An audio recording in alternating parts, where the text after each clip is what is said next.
All right, hello everyone, and welcome to another episode of the Downtime podcast where we talk about games, movies, TV, and whatever else we like or want to talk about. I'm your host for today, Tarun or Tellurian, and as per usual, I'm joined by Alex from Chaos Bean, Gun aka Kine Moy, and Tim or Timcom. Hello, guys. Hello. What's How's it going? up? How's everyone's months been? Eventful? Stayed at home? What'd you guys do? Because it's been quite a long month. It has been. Yeah. Pretty long. I've had more of a social life in the past month than like the past year combined. That's a good thing, right? Yeah, right? It's nice to get to know people. I'm just really exhausted. Yeah, that's fair. Sure.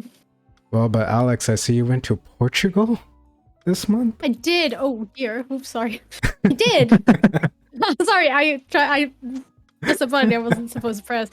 I did. I went on vacation for 2 weeks, and I just got back like Friday. I went home for 2 days. Oh. It was amazing. I'm so sad I'm back home. Oh no. What did The you weather do here is shite. It's yeah. raining.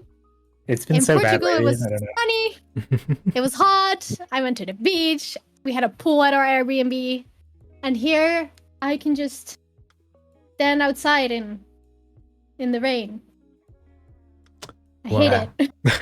I like the rain though. Yeah, the rain's pleasant.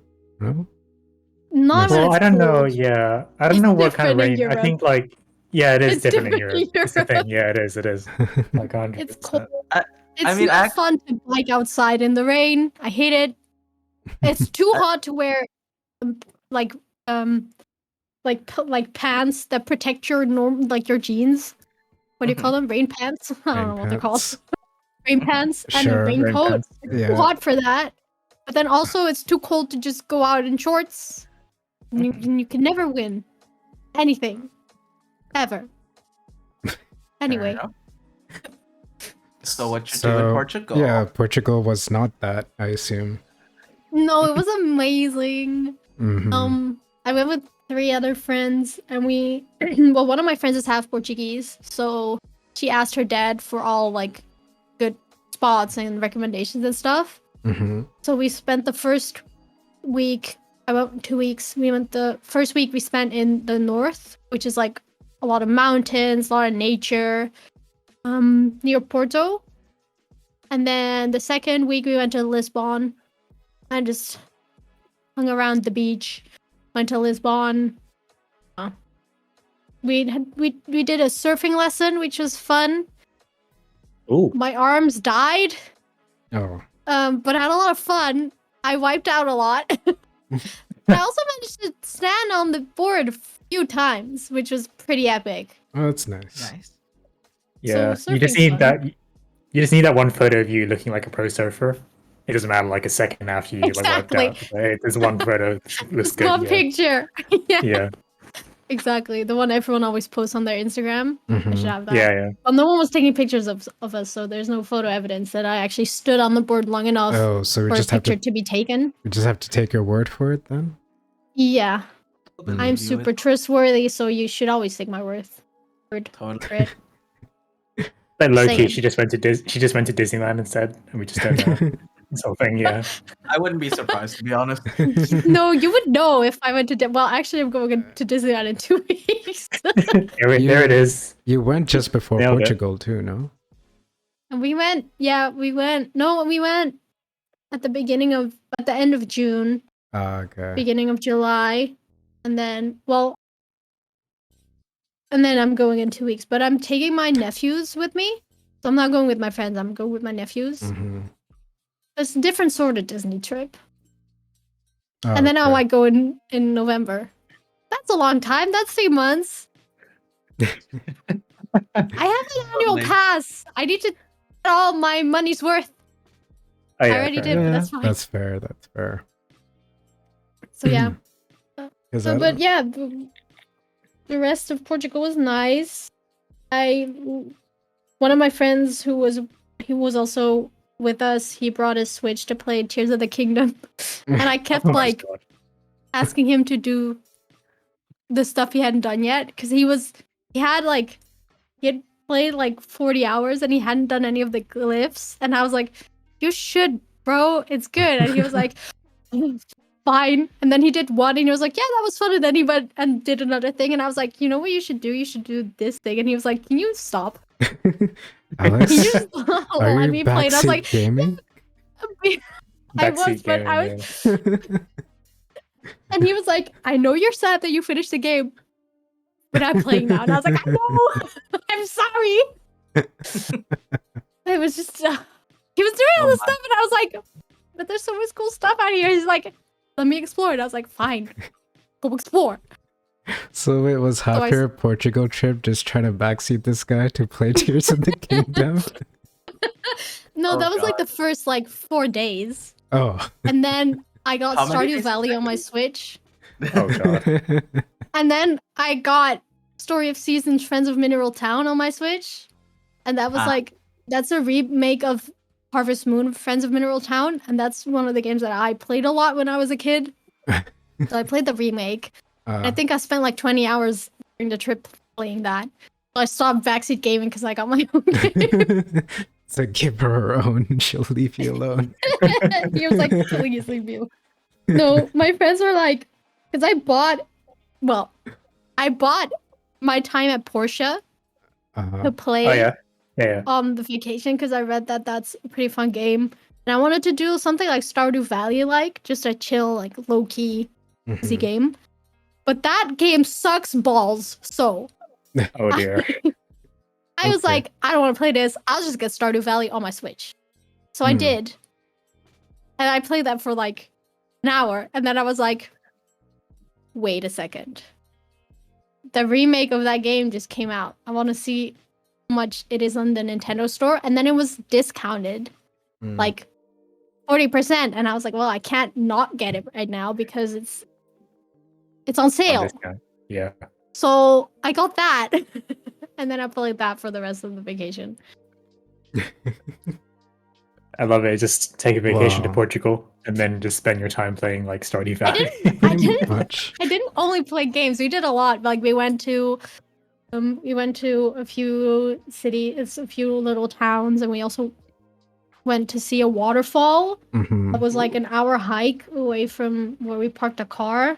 And then there was like a little lagoon where you could swim, so we swam there the whole day. Then we hiked back.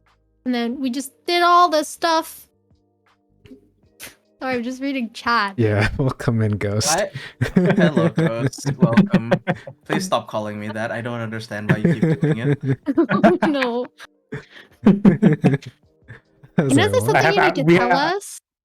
Yeah, I feel All like the- I all have no the- context. All the evidence I need is in my Discord. I'm never the one posting the sussy shit. He's the one posting sussy shit, and he calls me Oh, hentai yeah. san. Yeah.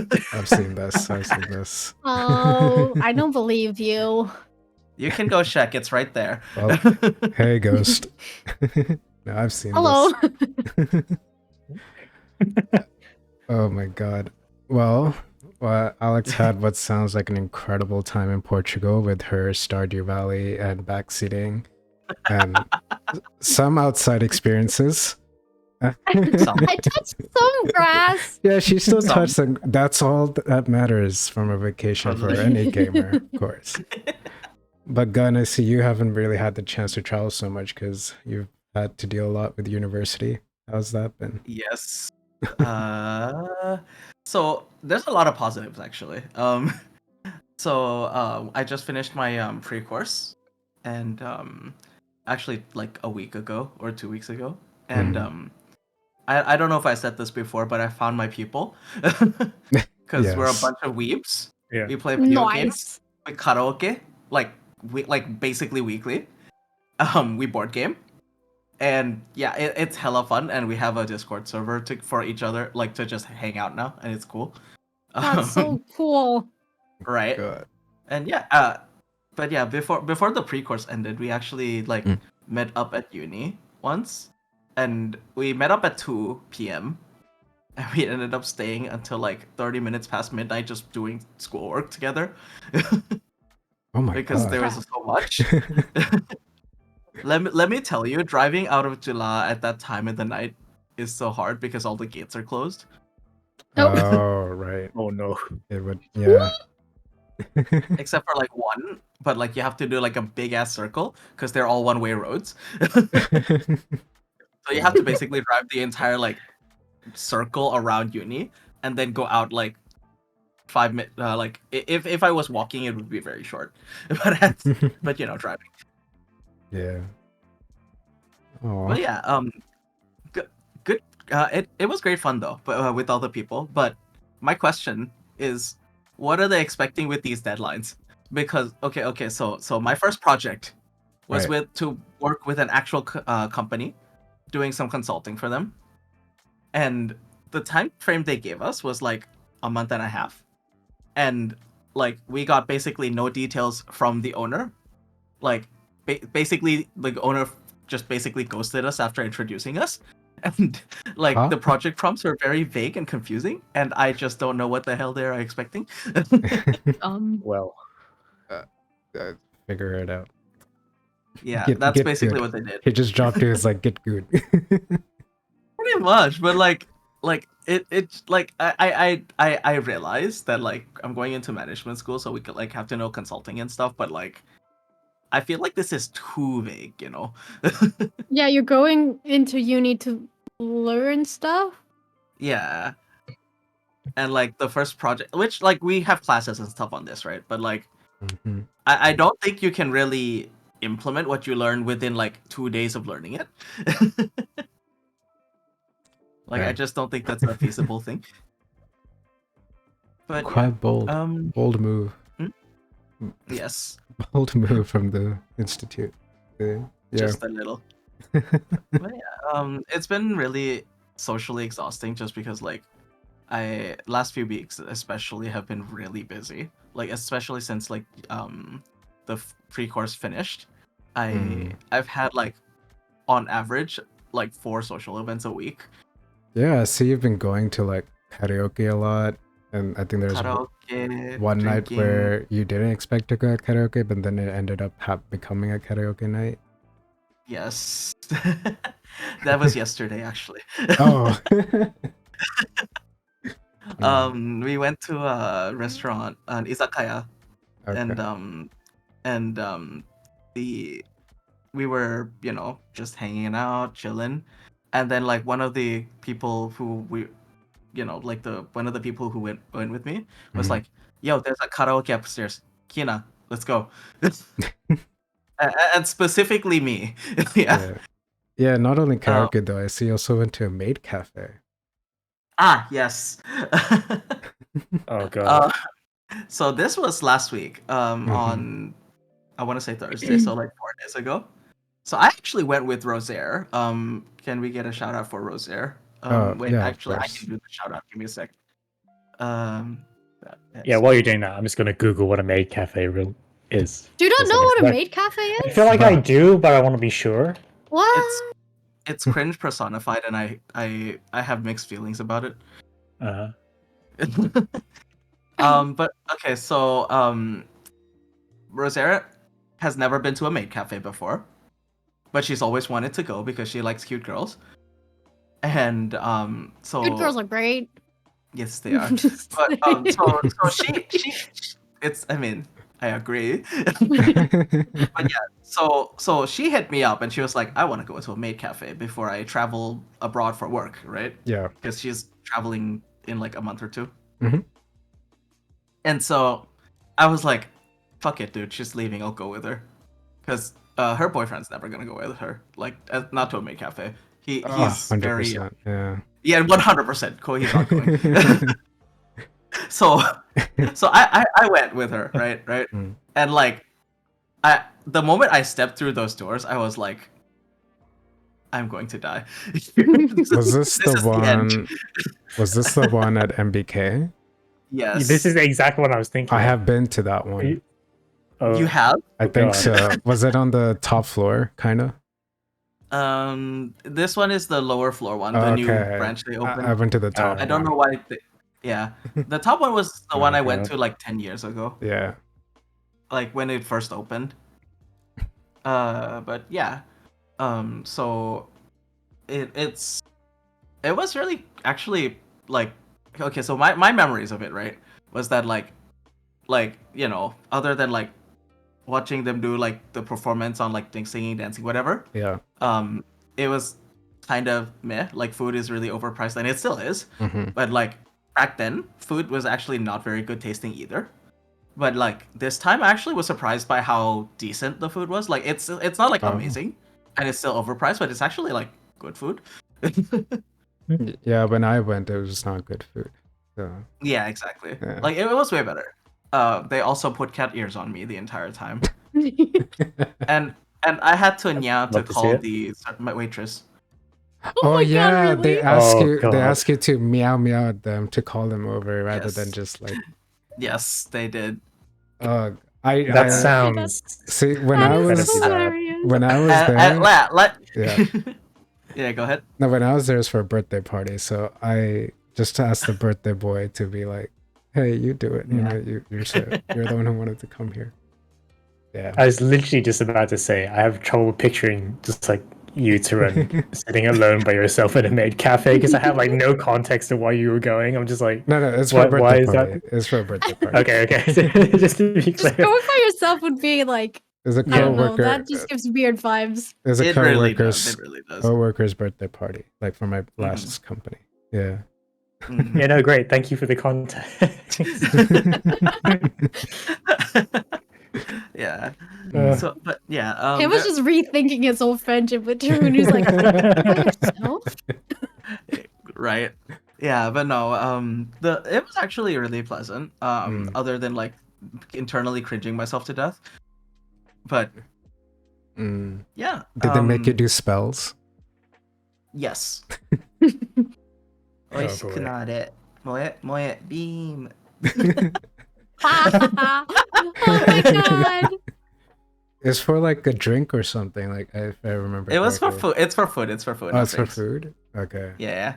Yeah, Every- oh yeah, every time they serve your food. Wait, they'll I ask. have photos. Wait, I'm gonna. The food was actually really cute. Can you throw it up on screen? I'm about Yeah. to DM it to you. Yeah. Give me a sec. I'm looking for you on my DM list. Give me a sec. All right. These are two pictures. Okay.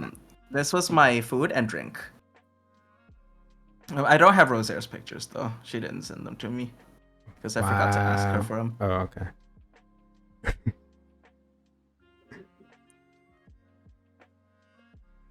But yeah, it was really it was better of an experience than before, and yeah, there was somebody paid for a performance, and like I paid for your performance. no, not Nope. for a performance, Oh, bro. for I'm not a. a maid. I misheard. Okay, I'm sorry. It's okay. But yeah, so they paid for a performance, and the maid was on stage singing and dancing. But like, so the one I went to before in like 2013 was in Japan, right? And so the amount of energy that they had compared to this new one, like the Thai one, is so different that like you can kind of like get like you. It feels like you're like watching like a mini concert there in Japan, but here it feels like they're kind of hesitant, and which makes sense. They're like in the mid, like smack dab in the middle of MBK instead of Akiba. Yeah. All right. Like if you're in the middle of MB like Akiba, you can kind of like get behind Yeah. the vibes. But Yeah. yeah. Okay, because I've got the pictures from Kino. Hmm. There's the curry. Oh, those look good. Yeah. And there's just that little bear on the right side. Yeah. And then we Yeah, got it's cute. Yes. But yes, they're resting well in my stomach now. I have eaten them. So they Yeah, made it you was use. a fun experience. To Oh, do I just again. noticed they're like little stars in the curry. Yeah, little stars, the pig with the blanket, or not pig, sorry, bear with the blanket. There with the blanket. Yeah. Ah, Oh, that's what yes. that is. Okay, yeah. Bathing Yeah. in the I just flesh noticed. of its Yeah, got it. enemies. Yeah, I originally left the head, and Rosaire was like, "Why did you leave his head?" And I was like, "It's okay, I ate the body." I hope that makes it better. Just wants to It hang really it. doesn't. Just wants to To be hang it as a fair- trophy. To be Just take fair, it whenever home. I go to Disney, we get pizza that's shaped like a Mickey, Mm-hmm. and then it's like, where do you start? Because you're eating his head. I always start at the You start ears. with the ears. Yeah, that's what I do. Yes. Oh my god. He has to be alive to Wow. feel it all. Tell you what, guys, if you ever branched out to doing like vlogs and stuff, 100% the first video is coming like all four of us at a maid cafe. Oh my god, yes, please! Oh my god. I Oh my god, yes! I cannot wait to see you guys be super awkward there. That would make my day. bro, I am at the age where like walking in feels creepy, dude. Oh yeah. Not fair I'm with the older than girls. y'all. It's fine. It's fine. You Yeah. sure? Yeah. I think yeah. Okay. See, we were when I went to the birthday party, we were like a group of I think like 8 guys and 2 girls. And the birthday party was for the guy too, so but he was Mhm. very into it, so I'm like, alright, cool. But I did not know Hey, how to man, act. as long as the food's good, I'm like, It's not. sure. Oh, okay, well, you know, as long as it's not bad, then. You go It's for the mid. experience. It's because you go for the experience. You don't really go for the food. That's the Yeah. whole point. Like Yeah, the that's the food is impression I'm actually getting. pretty decent now, but like the price is still very overpriced though. Mm. Well, Yeah, 100%. Our first vlog is going to be that if we ever do that. Okay. Yeah, you better find a way to convince me to show my fucking face, bro. That ain't happening. It's all It's for just the my content. face the whole time. Yeah, it's just Yeah. Kina's not behind the camera. I'm just the camera, man. Mm. Well, you know, seems Kina had the pleasure or the displeasure of a maid cafe, however you look at it. Mhm. Which, in the same way, I guess you can say about what happened in the last month was the Steam summer sale. But did you guys get anything from the sale? I know, Alex, you were talking about accidentally buying Alan Wake. How does that happen? Yeah. Well, okay, so I had a tactic, right? Because Right. Steam Summer Sale is dangerous. You can't Yes. just go in without a plan. You have to have a plan. Otherwise, my money dies. Like, What is my plan? wallet dies. Well, I had the plan, put everything I wanted into my little cart, and then I would take out everything that I wasn't sure about. Hmm. So I ended up only spending like, I think like 65 euros, which is bad. That's not bad. No, That's like You get a lot for one that in the game, Steam sale. to full be fair. price. Like, yeah. that's fine. But I forgot to take out Alan Wake. No. As in, I went through my little cart and I was like, nah, I don't think that discount's enough for me to make me buy that. So I can take that out. I'll take that out. Alan Wake was like 2 euros. So I think I looked at the price. I was like, that's good. And then I left it in. Oh, 2 Then euros. after I purchased it, I looked at the list and I was like, wait, why is Alan Wake in my library right now? And so I checked my list and apparently I forgot to take it out. Ah, Oh. well, Ah, yes. so do you plan on playing Alan Wake? Yep, Well, now you But- have it. Yeah, I mean, I have it, so I have to. And also, but so last time we talked about, because Alan Wake 2 was announced, Hmm.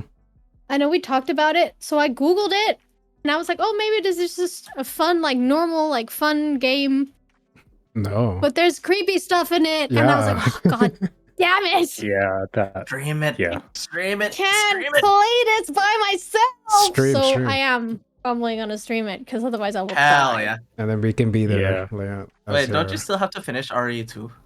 Don't remind me. I know. You're It's still okay. I'll be there to help. Yeah, we can all be there, you know. I know. I'm planning on streaming. I've been saying this for months.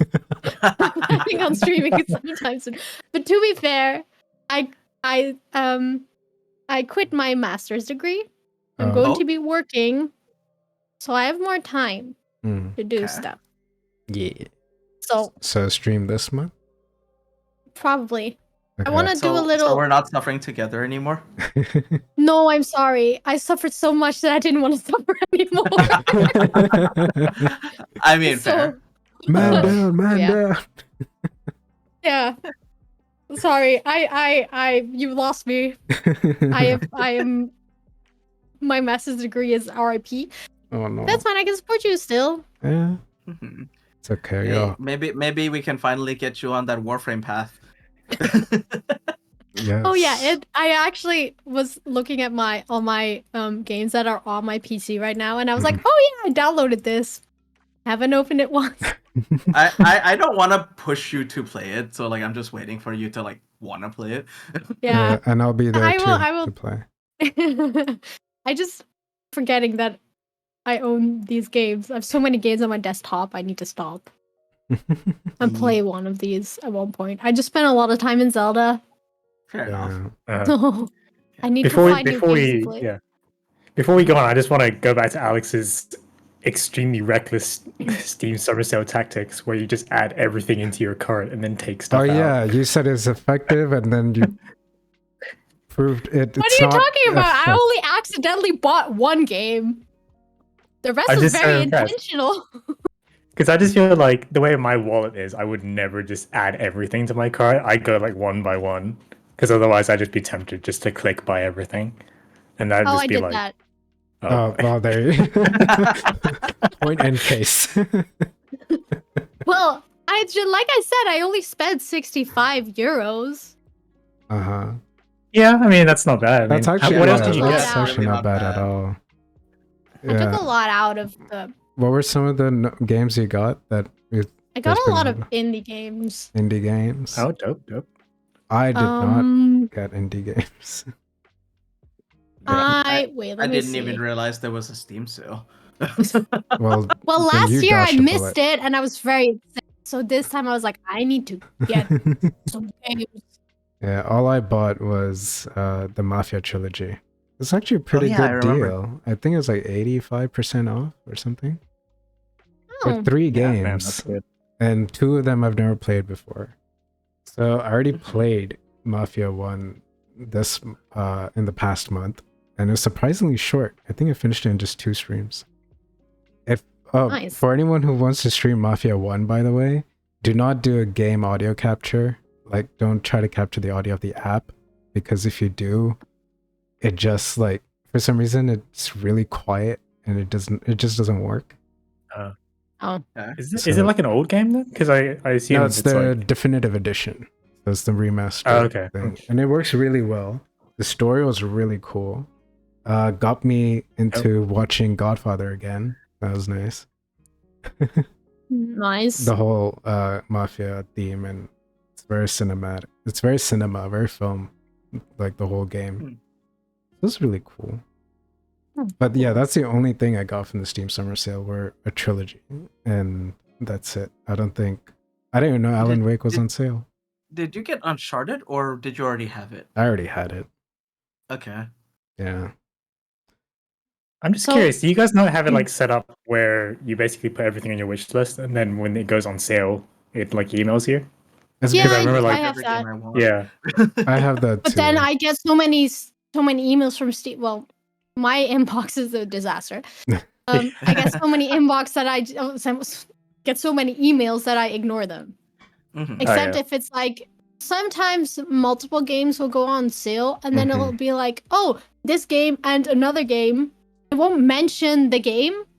Right. I have Yeah. to open the email, and then I get annoyed, so I don't do that. But I looked up the list of games I bought during the Steam Summer Sale. I got Alright. 16 games. Nice. Wow. That's I very think- good for Yeah. 65 euros. Mm. Right. Yeah, I mean that's actually like amazing considering how many you got. Like I the got amount a you lot spent. of I That's got like a lot of yeah. indie games. They were all around like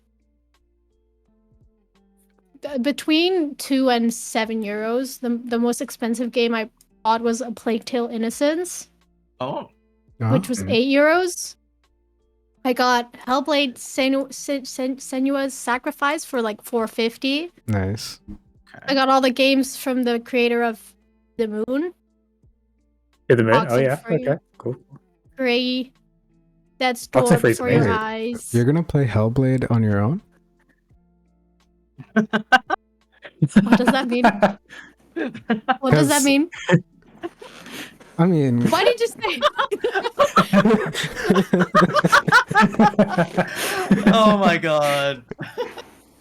no, because it's not. So it's not a horror game, but it's like got a. Because it explores psychosis, right? Yeah. So, Well, you were talking about because you played this for your backlog, so I was like, "Oh, that sounds cool. I'm gonna get it." I mean, But I is it do not? highly recommend it. I do highly recommend it. But it's just because of the audio thing. Sometimes it can get kind of creepy. That's it. Oh, here. Okay.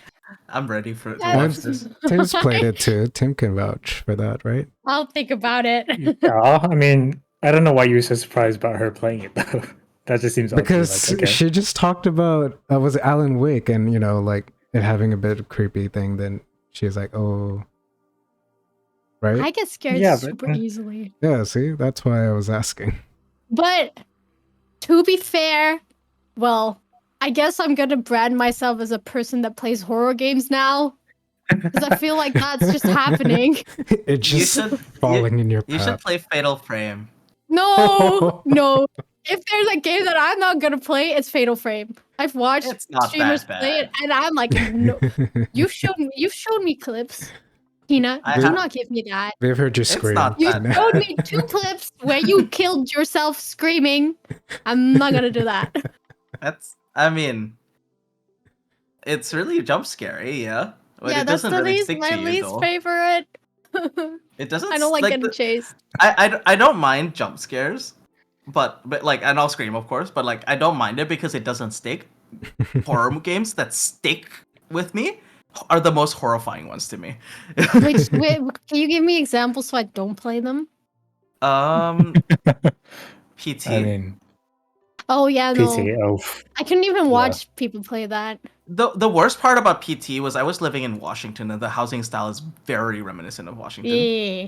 So Yeah. like I would look behind myself every time I walked inside to my house. Which is something you should not do in PT, by the way. Don't look behind you. No, never look back. you know I've though, played you mentioned you got Oxenfree, right, Alex? Yeah, I Yeah. got it Oh, I think also you on my Switch. Yeah, Mhm. I think you'll enjoy that because that's like I don't know. Have you like played it before? Like, at No, all? I've seen Oxenfree No, will I've be seen nice. screenshots. Oxenfree will be nice. It's pretty good. It's also got like a horror vibe. It's not like a horror game. I know. But it's like, But it's not yeah, no, I creepy. think you enjoy that. I guess. Mhm. But yeah. No, it is creepy. Like, Okay, never without, mind. like, Forget what I said. But Yeah. but Night in the Woods is also Mhm. takes Yeah, some it's a turns where bit- you're like, okay. what? Maybe it's So- because does the art style help? Is that why? well, Oxenfree? it's Yeah, for a game like Oxenfree. Hmm. Probably. it's kind of like a point and click, right? Yeah. So mostly you're not actually doing very much except like talking and walking around. Mm. So I guess it's not like you're not like attacking stuff like in Hellblade or Alan Wake or anything like that. But yeah. Yeah. Yeah. Well, Well. to talk about some games that we have been playing, Tim, I know we talked about this a little bit yesterday, and I've also been interested in this game. It's called Baldur's Gate 3. How's that Uh-huh. going for you? Yes. Have you So- seen naked people yet? Oh, so yeah, did the you see answer it? is yes, Nice. because it was very surprising. Have Because I don't know if you played with guys. the bear yet? No, I have not done the bear sex scene, which is Yet? apparently like one of the big. Yeah, Yeah. Oh my lord. I'm sure it's one of the I mean- paths. We'll see. yeah. I mean, well, I don't know. There's literally so far only like really early impressions, and because it's like an RPG, I've spent like 80-90% of my time just in the character creator because you know how it Obviously. is. Of course, Yeah. it's an RPG. Yeah, I Yeah. was watching Rice Bits play the game. Yeah. And I think for the first 2 hours, like I was doing some of my own work and whatever. I come back 2 hours later, she's still in the character creation. I mean, Yeah, to that's be how it fair, works. it's really Rice. like She's very into tabletops as well. Yeah. So like, it's just there's right a up her there's a alley. lot to customize, right, in the character creator, which I love. That's great. But you know, it's Mhm. like I was just thinking to myself when I got the game, I was like, okay, if I don't like this, I could just refund it because you know Steam has the 2 hour refund kind of thing. Mhm. And as soon as Yeah. I got into the character creator, I was like, okay, this is going to be a problem because I'm going to spend 2 hours in this, and I kind of did. So, Yeah. but yeah, no, it's also good. I barely like started because I do like multiple like false starts on any RPG. This is something I do because you know, first few characters they're like dead because I just like to figure out how the game works and then start like a real playthrough once I understand everything that's going on, kind of. Yeah. But no, this is good. It's like basically like D&D in like video game form. So for me, someone who's not played D&D very much, it's like I have to change the way I approach the game, where it's like, okay, I need to think outside the box a bit and like keep an eye out and like don't touch anything unless you want to be blown up because that happens a lot. So I was like, okay, kind of got to learn that. Like, don't touch that. Don't touch this. It's like, yeah, great. So I has mean- the single player experience been really good so far? Because Yeah, it's actually something I enjoy because it's Yeah. I have. Because I know a you lot can of play in friends co-op, but pushing I've me just to been get to- it, but to do Yeah. co-op. yeah, I wanted to get it, but I want to do Yeah. it with a dedicated like party because it is supposed to be like D&D, right? But digital. Yeah, literally, it is. But It's just I've- kind of that. It's Yeah, like the dice rolls, the stat checks, it's all there. But I've also So, yeah. heard that, people are saying it's actually really fun single player as well. So maybe I might get it anyway. But it would be nice to Yeah. just do a full party session. Honestly, Yeah, I mean, it's great. Yeah. Like, I know we talked about this before, but I feel like we should at some point do an actual like tabletop RPG together. Yes. Yeah, I'm down. I mean, Yeah. literally, the thing with this though is like it works as single player because you know you have Mm. all the combat is like turn based. It's like initiative based, like initiative order. Mm. So you can kind of just do it, and you know, I'm having a great time because I love XCOM. So I'm loving that sort of shit. Whenever it does like anything like that, even vaguely Oh, like that, sure. I'm like, yeah, great. Maybe we'll Yeah. maybe we'll Yeah. talk about doing at least just one stream of Baldur's Gate together. We'd all have Yeah, I to play the mean- game. Yeah, but I'll Yeah. have to get it. We'll see. Maybe on a sale. Like it's the issue I have with it right now is it's pricey. Yeah, that's true. It is. Mhm. But I so mean- far I found like what I played is worth the money. So there is Mhm. that. It's about 50, Well, It's you actually really- also 60 US Played dollars. character creation. well, like I've actually played some of the game. To be fair, I did it quite a lot. Like last night, I was up until like 1:30 in the morning, literally last Mhm. night playing it. Yeah, Oh, yeah, and this is the Alex, game that got me off Zelda. So I'm like, yeah. This is, Have you finished This is- it yet? nope, I switched to other Oh. games. Oh my god! Yeah, I have no one Yeah, to don't worry, talk to I'll- about this. I'll get back to it at some point. Yeah. Yeah. but no, Alex, we were talking about doing a tabletop RPG at some point together, like just us four. Yeah, let's go. So, Like a one shot. Yeah. Let's Axes go. down. But I know you guys, if you haven't got this yet, I'm assuming none of you have, I would 100% recommend it because it's like, it is actually like, you get the impression that you can really Yeah. easily just like start shit, I think I'll And, get like, it. It cause doesn't- chaos. like I'm 100% going to get it at some point. Mm. Yeah. There's a lot of people pushing me to get it. Yeah. I think I'll get it, but I'd also like to play it with a party. Yeah. Dude, hit me up if you do because I'm 100% down to try that because Yes. What? it is good. It's good. First actual save point stream in a while. It's also actually like, because I'm playing on like the balance difficulty because I just figured like, okay, that's Mhm. like right in the middle. Mhm. It's actually like pushing me quite hard. It's quite challenging because I actually have to like think about where I'm putting shit and stuff. Right. Yeah. But yeah, it's like it actually makes you think about what you're doing during combat, because otherwise it's like, yeah. But no, I'm liking that because I think I found like a lot of the games of these days are easy. This is not, so I'm liking that. Yeah.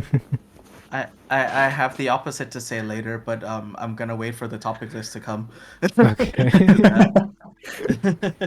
Yes. Well, Alex, I can sense you really want to talk about Tears of the Kingdom because if you're just asking Tim about Tears of the Kingdom, and I know you finished the story. How's that been? I cried Oh. at the end. I cried multiple times actually. But there's no one that I know has finished the game yet. So the guy I was backseat gaming hasn't finished it yet. Oh, that's He's nowhere near finishing the game. Okay. And Tim hasn't finished the game yet. Which is Yeah, I've gone off, and there's a bunch of other games that came out that I was kind of excited by. So don't at some point I'll come back. But yeah, I don't It's don't Tears get of the that. Kingdom, Tim. It's Tears of the Kingdom and also Tarun. Yeah, I have not How's Breath of the Wild? I have not touched it in a month. Oh my god, why do I not have friends to finish this game? Wow. I'm so sad. I mean, but Well, the ending is epic. yeah. There's a little fun Easter egg in the music. Oh, I'm not gonna say what because a spoiler. I'm gonna find out. Okay. I'm sad. I'll find out in pretty cool. in a year. I Assuming you'll go back within the year. right. You first need to finish Breath of the Wild, I'll and touch then it. do you know how long it took me to finish Tears of the Kingdom? Well, you did a lot of a long side time. stuff, right? I did all the shrines first. Oh god. I got all the shrines. I got all the Yeah. other stuff. I feel like if I played, it would just be like beeline to the end, and like you'd all give me so much shit. I mean, if you No, if you're can in a you play beeline- Peanut, please? I mean, if you beeline to the end, you can go for the main boss right away. There's nothing stopping you. I know, True. but like I just don't think I'm going to actually be know the mechanics enough to actually like do it. Hebo Without- Rosere. Getting at least some upgrades. Hello, Rosaire. How are Hello. you doing? Have you finished Tears of the Kingdom, Rosaire? Wait, I does don't she think she have? started. I don't think she has Tears of the Kingdom. I gave Wait, you why an did I info get a shot? earlier because we were talking about, or I was talking about the maid cafe Yes. and our experience with the Please don't, ultimate I'm cringe. so weak. You Yeah, this broke is your this is heart. literally same. To be honest, everyone's playing Baldur's Gate now. That's how it is. Yes, we experienced okay. it. Experience Well- cringe. Kina explained it to us. It was great. Yeah. But no, while everyone's playing Baldur's Gate, meanwhile me playing Pathfinder. Tim is playing Baldur's yeah, I Gate, mean- which is why Yeah. we got into we- talking about it. Mhm. Yeah, we Yeah, can yeah. talk about Pathfinder later though. Yeah, we'll It's get to it. crazy. Have you seen It's naked crazy. people? Pathfinder? No. Yes, in Rosaire. Baldur's Gate. Have you seen naked people? Also, have you seen bear sex? I'm so so very curious. confused. I've seen my character I know. naked. Oh. Okay, very nice. Nice. And the bear sex? Sex. I love how this is the only thing you guys are curious about. It's an actual good RPG, and you're focused on the bear sex. Hey, they mean- promo hard on that shit, okay? They promote hard on Yeah, that. to be fair, they did. Hello. What are their big promo Oh my focal God. points? Like, Yeah, I've you seen can- so many. so I we're shagging follow a bear. IGN and all the other game websites that all of them had posts about it. Yeah. I haven't been able to settle on a class though.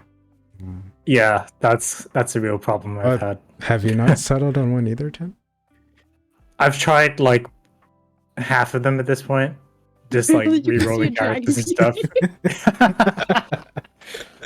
Oh my god. Dragonborn. Dragonborn PeePee. Oh yeah, fair. Okay, just to be clear, for anyone who doesn't know, the whole thing about the naked people Mm. is like, so basically when you go into the character creator, right, you can change your, like, you can customize your appearance, and that's a big part of the thing, right? Mm. And if you scroll down to one of the the main menus and something when you're customizing your character, there's like a couple of like tick boxes, right? One of which says hide clothes, right? And if you play any other RPG, you would assume when you tick that, it just like removes the armor, right? Yeah.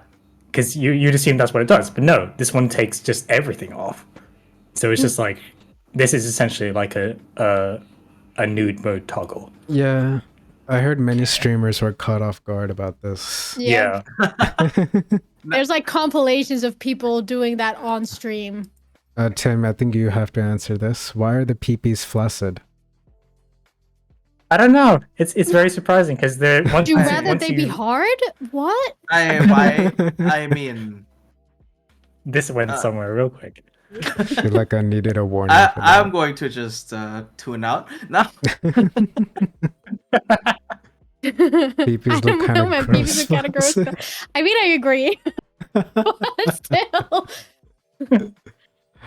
I mean, sure, but I don't know. Maybe they don't want you staring at it. But I don't know if. Oh, did they? I mean, they did a little bit with Oh my Cyberpunk as well, right? Cyberpunk. No, has- but this is even weirder than Cyberpunk. 'Cause, you know, How with is it- Cyberpunk, you're kind of expecting it. yeah. This one, not so much. Sorry for corrupting this podcast. Okay, I'm we- sure you're not the old. I'm sure we do that ourselves. Yeah, I'm pretty sure Sometimes. it was corrupted before you came in. Don't worry about it. Yeah, literally. Yeah, I also Nah, asked it's him okay. about the You're just nakedness and the like a bare true- sex. like a true member of the community. You have contributed to the corruption, and we thank you for Yes. your contribution. Even they did ask. To be fair, they did ask you. Yeah, but then you're also like, oh, I don't expect that to be just like when you take it, and it just takes all the clothes off at once. You're just like, Oh, what? that's true. Because for the streamers who just didn't expect it, they must have ticked the box Right. about nudity, right? Like, Yeah. I don't know. Yeah, but you also kind of assume that's anyway. Yeah, but streamers should have been more smart about it than it's like, oh, I'm streaming this. Yeah, Maybe turn nudity like- off.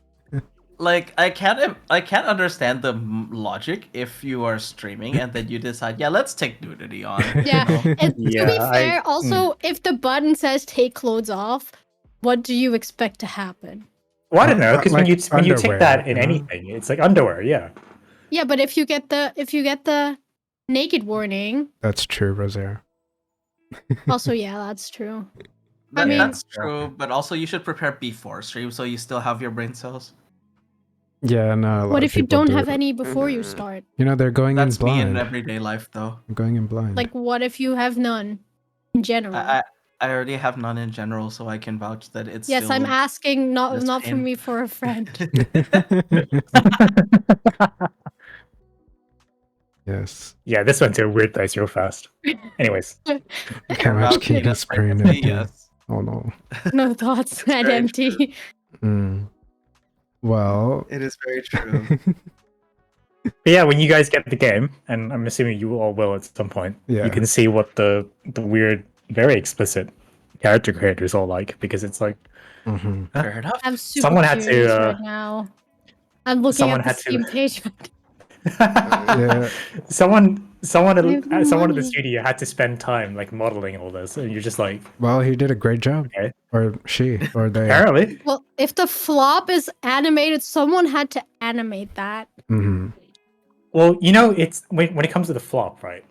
I don't know why we keep going on about this, but yeah. Anyways, the Right, the when it flop. comes to the flop, I feel like essentially what happens is, you know, whenever you change like how your character looks in like an RPG, it's that kind of like transition.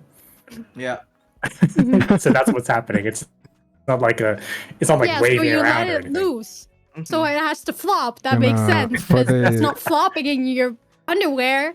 Sometimes for I'm- animation, they do have to find real life reference. So it's very possible they had a model standing there. No, I- there was this news article that came out quite recently about the guy who does all the noises for the sex scenes in the game. Oh yeah, And yeah. they basically have a special guy for this, yeah. And I he heard, makes that, really I heard weird about mouth that. I noises. saw a post about that.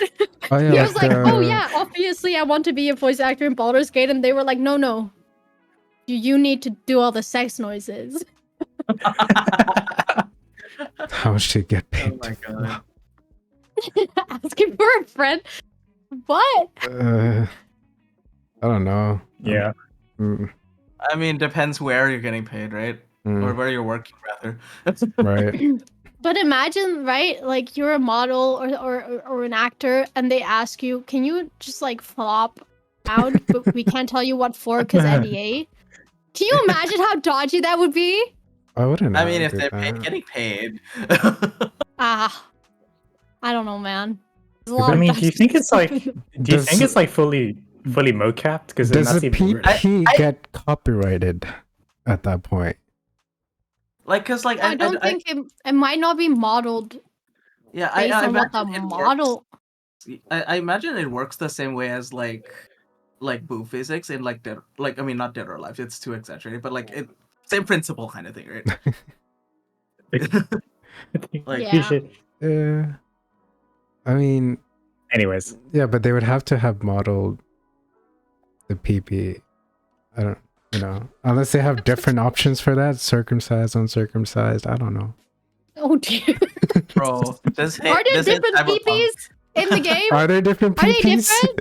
Are there different PPs? Can you guys confirm? Yeah, you Tim, guys. Rosé? I can haven't confirm. played, so I couldn't tell you. Tim, was it right? they did actually model different ones. Oh, so they You are. can actually there is like a selector. Yeah, there is a selector. Oh, there is As soon a. as you take high clothes, you're like, okay, now I can pick. Oh, Which is like- Lord. It's just like, Same question okay, mark. I'm just gonna put the clothes back on. Yeah. And Okay. then, yeah. Like, I don't need to know what's going on. I'm good. Thank you very much. Yeah.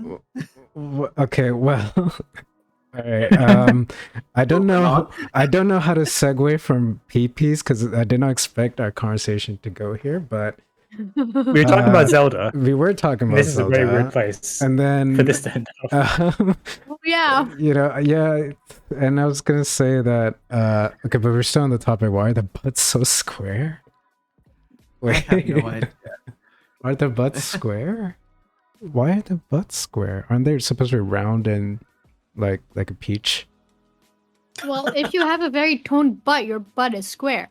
Minecraft. I don't know, at least for the female elf. Wait, the female elf has a square butt, Unfortunate. or they have a peach butt? Can you not choose your butt?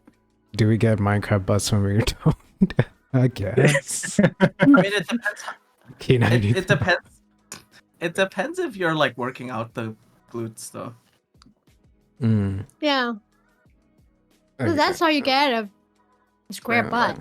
Yeah. They exist. They had very hard do. stones and chairs to sit on in the time, That's probably got something to do If with you it. do enough. Yes, in that squats- time, in that fantasy world of Baldur's Gate, that definitely existed. Kina not doing butt day confirmed. Yeah, I do leg dates. Thank you very much. Well, Is butt day a thing? Is that like It's Is that a usually thing? part of leg day.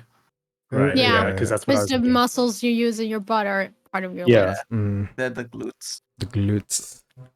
Yeah. So Wow, I can't believe you guys actually exercise. What is this? Like, I'm so out of the loop. I feel like out of like our group and like our extended group, I think I just exercise the most. Mm. You're probably right. I'm not even gonna like. Yeah. I mean, I used to do a lot of sport, volleyball, but Yeah, But I- you don't get a anything. square butt when you play volleyball. No, you get a square butt if you're like But you also, just- Mhm. I don't know if I would want a square butt. I don't think you'd want to have a square No. butt. No. Like I think square butt is like if you really like build up those muscles, but like it eats up all the fat. I also feel like square butt is more a guy thing than for girls. Yeah, because like girls usually have a like naturally and like in terms of like a health sense as well, I think have a naturally More higher fat. percentage body fat. Yeah. So like Yeah. Yeah. it's more that's beach true. shaped than flat. Yeah. Yep. I I- read can I- somewhere, this is super random. I read somewhere that if a guy and a girl were in a locked room, the woman would survive longer because they have more fat Mhm. percentage in their bodies, Oh, which is cool. that does sorry. make sense. Keener Just trying its best to talk about female butts respectfully. Yeah, I do. I would like to not get cancelled. Thank you. You guys, you guys just chatting about butts. I'm just here waiting to see how Turan's gonna segue to the next topic out of this. Well, look. Like, I don't think he's even gonna try. I think he's gonna mean, bring up the topic. all I was gonna say, it's just because we were talking about Tears of the Kingdom and Breath World, of the yeah, and I haven't touched Breath of the Wild, and how do I get to this? Well, this the past most challenging month, transition in Turn's career. this past month, and at least in the last few weeks, I don't think I've thought of butts and flops and peepees, but what I have been playing, how does this work? Well, anyway, Dude, can I just say yeah, before you go on, whatever you're going to talk about next in the next 10, 15 minutes, no one else is going to be actually focusing on that because our minds are still on the butts. There's no way. My mind is always on the butt. Well, unfortunately, in this next thing that we're gonna bring up does not have a lot of butts in them. I don't think, unless you wanna count like animal butts. There's a lot of smacking. Talking about animal butts makes it very weird, very soon, very fast.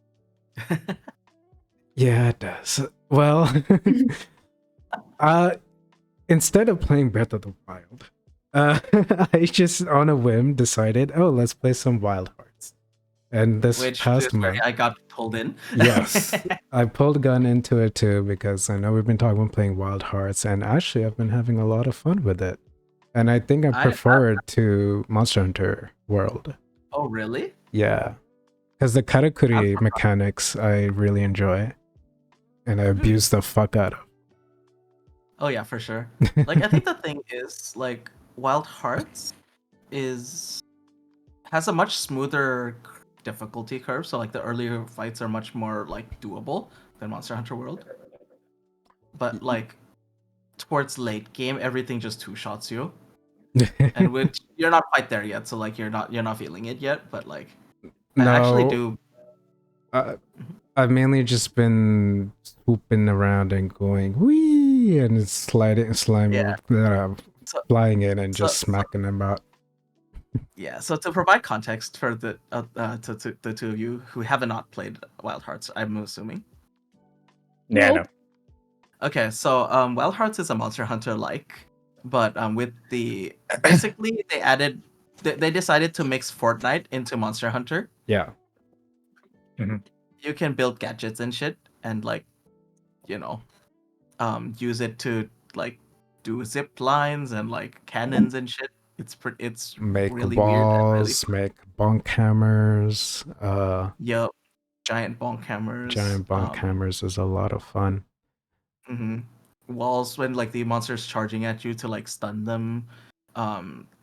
Springs so that you can like dash at the monster, etc., etc. Mm-hmm. And yeah, very interesting. I'm a big fan of the game.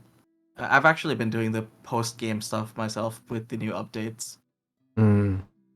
I'm just really impressed at what they're doing with this limited like number of monster skeletons they have. Yeah, they're doing pretty well with the content stuff, haven't they? The new post game content. Mm-hmm. Because like they only have like what 6-7 monster skeletons, which is like pretty standard for like a first Monster Hunter style game. But like each different version of that skeleton feels very different. Like sometimes you don't even notice it's the same skeleton until you see like the down animation, because they use the same down animation. Yeah, I usually when I see the monster, I just want to go in and smack it about, which sounds bad. I love animals, guys. I should say monsters. Animal cruelty right here. Monsters. The most unchilled capybara. Hey, I mean, honestly, Tellurian kind of sus. Hey, no. Honestly, though, like I think even for those, I know those people who don't play Monster Hunter might probably find this enjoyable. as well. Monster Hunter, to be fair, like World has a lot of a learning curve, where I feel like Wild Yeah, Hearts kind of eases you in Monster better. Hunter. I think Monster Hunter World is it. The thing is, right? Like they let you pick your first weapon, Hmm. Oh yeah, and like as much as I respect and love every Monster Hunter weapon, I have done like I've played every weapon. I There are some weapons that are not good for beginners. yeah, but the um option's there. So like that yeah, is like nice. each weapon is like enough depth to be its own game. So like having all of the options available, like some are simpler, right? So like say dual swords, you just dodge and hit, and Mm. like with like super mode, whatever. And then there's like charge blade. You have to charge the shield. You have to charge the sword. You have to like put the charge into the shield. You have to like check ammo. Like there's so much you have to manage that like a new player who sees this weapon isn't gonna be like and decides, oh yeah, this is a really cool weapon, I'm gonna use it. They're gonna get like 1 minute in and they're gonna be like, why is my attack bouncing off everything? Because their weapon is overheated and it's not like they're not putting the charge in the shield. Yeah, well, Like yeah, I don't know. With the Wild Hearts, them not giving you all the weapons at first is kind of nice too, right? Just to I think the thing is like I do like that they didn't give you all the weapons, but I think that their weapon choice was really whack. Because like the more complex, like the umbrella is probably the most complex weapon, and it's like one of the first weapons you have access to. yes. But like the fucking staff, which is a pretty simple weapon, is a weapon you unlock later, and it's like, huh? Mm. Oh yeah, Wild Hearts. By the way, the some of the weapons. Well, one weapon in particular that I can think of, kind of just takes like a huge step in like the ridiculousness Yeah, the way. staff, right?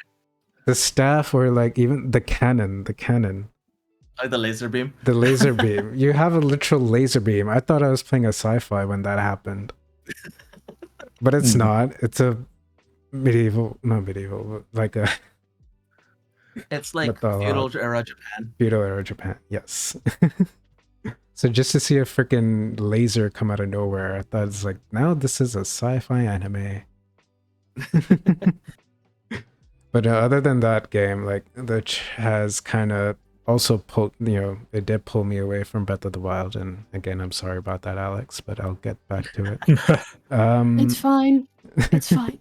Another game that This kind whole of, podcast is us apologizing to Alex for leaving Zelda. yeah, another game that took my time away from Zelda is because of Spider-Man, and that's because Spider-Verse came out, and then there was that whole hype with Spider-Man 2. So I had the urge, the very strong nostalgic urge, to go and play Ultimate Spider-Man. I don't know if you guys know this game. It's from PS2, the PS2 era. I saw you playing it. I don't remember playing it myself though.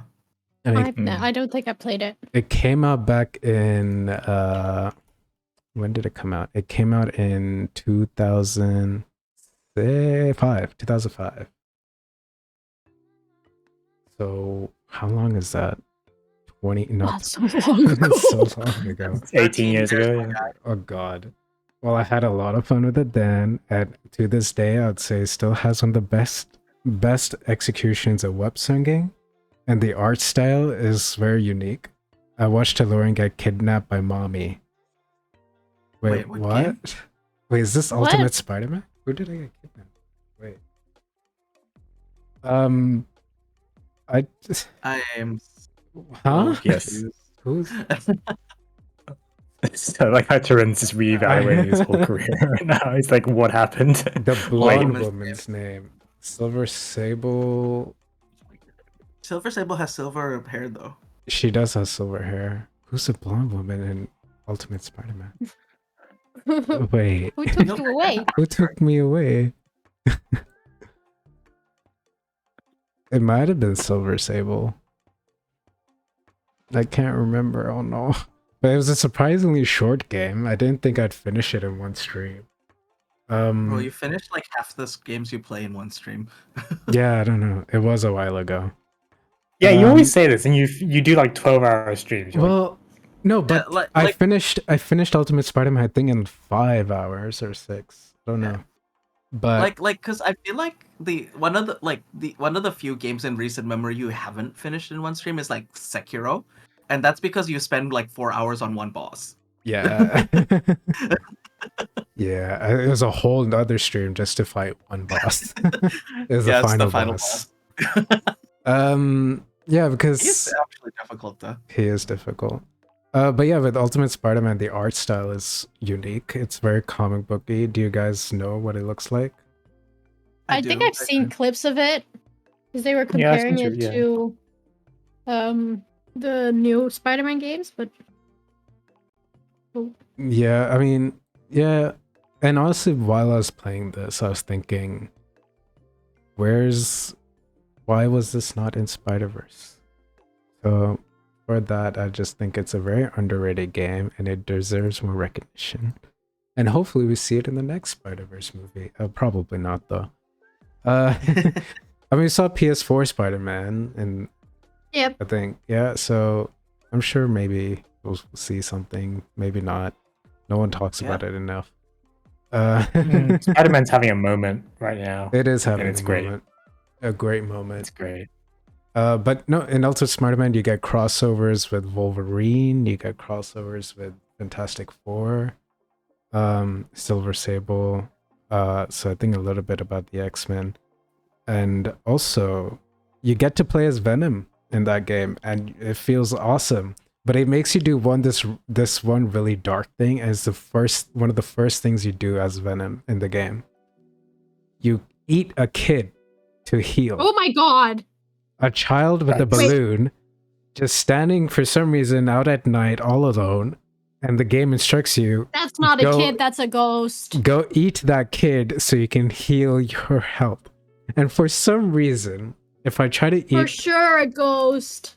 if I eat any other like adult or enemy, it doesn't heal me nearly as much as it would if I were to eat a kid in the game as Venom.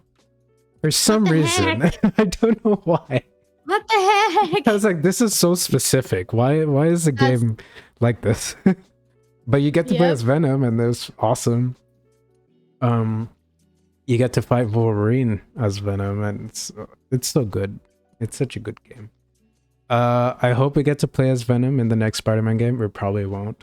I think that's too ambitious. Yeah, I don't know. It looks great. And it was great. And I definitely recommend it if any of you get the chance to play it. It's really hard to find a copy nowadays, so who knows? PS2, you said. PS2. Ooh, yeah. Well, yeah. Well, I mean, yeah, it sounds like it's going to be hard to find. Yeah, that's only one of the many games I've revisited this past month. I've also been going through the Uncharted series again, and I think for each game I've played at least 4 times, and I just finished Uncharted 4 last week. So I started it about a month ago, and I've already finished all 4. All that's left is Lost Legacy. Yeah, one a stream, bro. So I did not expect to do that. So Uncharted 1... You never do, but you keep doing it. Uncharted 1, I streamed for quite a while, but it took me 2 streams. But I think in the second stream, I finished it within an hour. So I didn't realize I was so close to the end. And then Uncharted 2, I finished in that stream, almost, I think. Yeah, I think I did finish it in one. Uncharted 3, I finished in 1 stream. Uncharted 4, I think it took me 3 streams.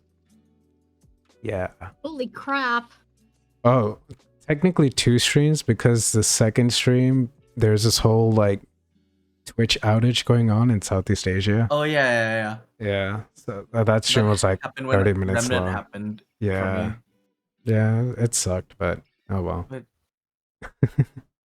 did I forget to put Remnant in the list? I think so. Yeah, you did. Shit. Oh well.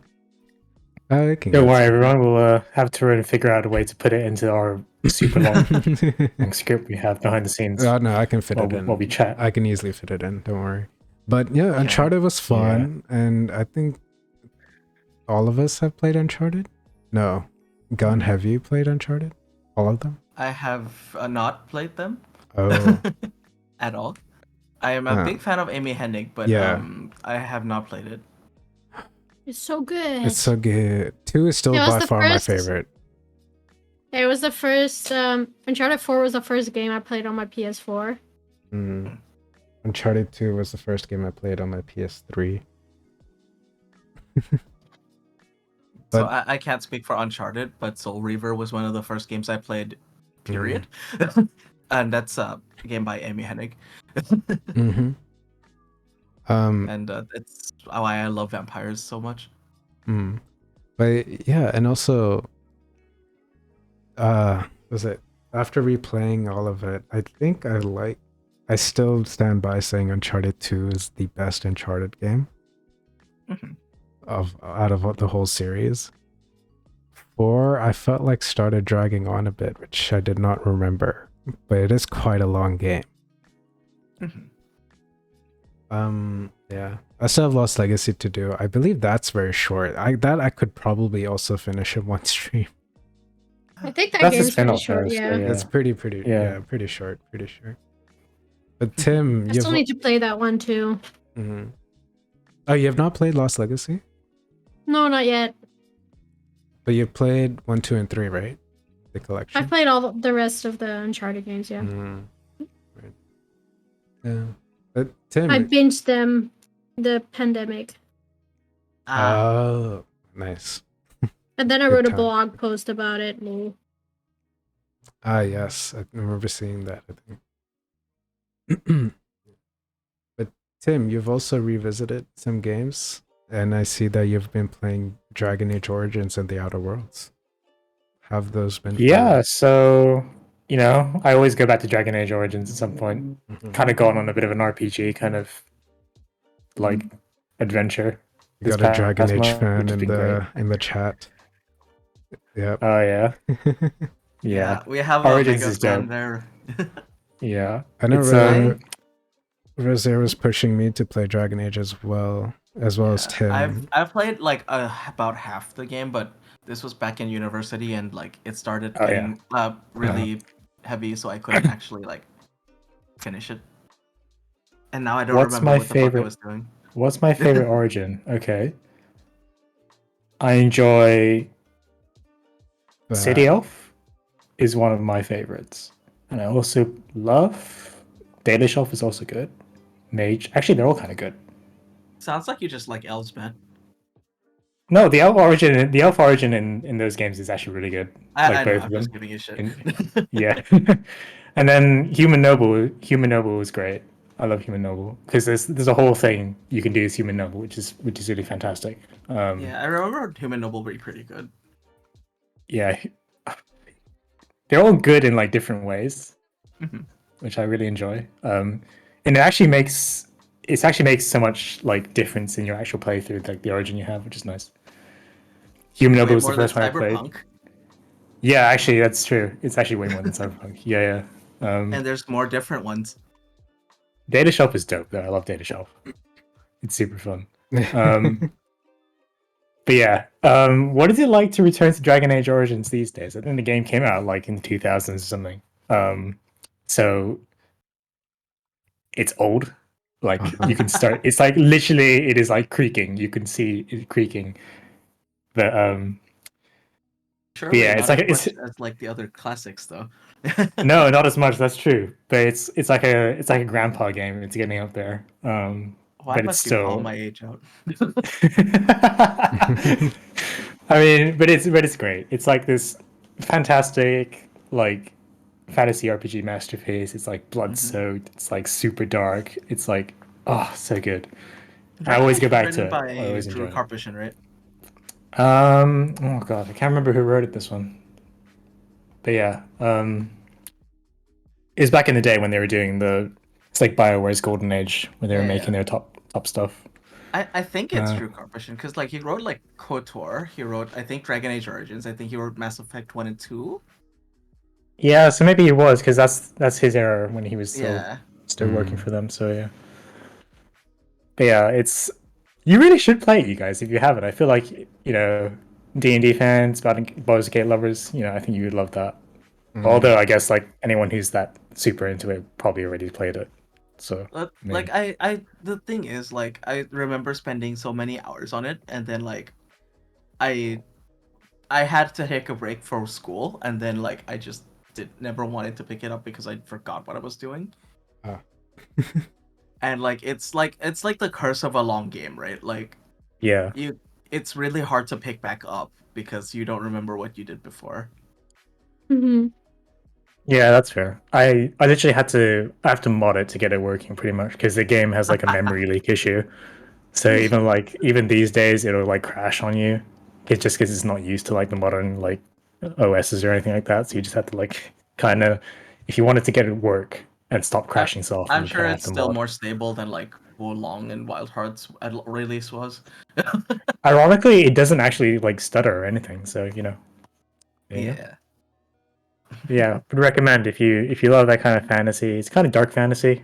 So I adore Dark. Like the thing is, I yeah, feel like I would like I really liked Origins when I played it, and I feel yeah. like I would still like it going back. I just don't have the time right now. Yeah, that's entirely. It's a long game. Surprisingly, there's a lot of content in there because you can do like each of the origins and they're all different. And I don't think I've actually Yeah. done. I've never done a complete playthrough of all of them. So, Mhm. Oh, um, interesting.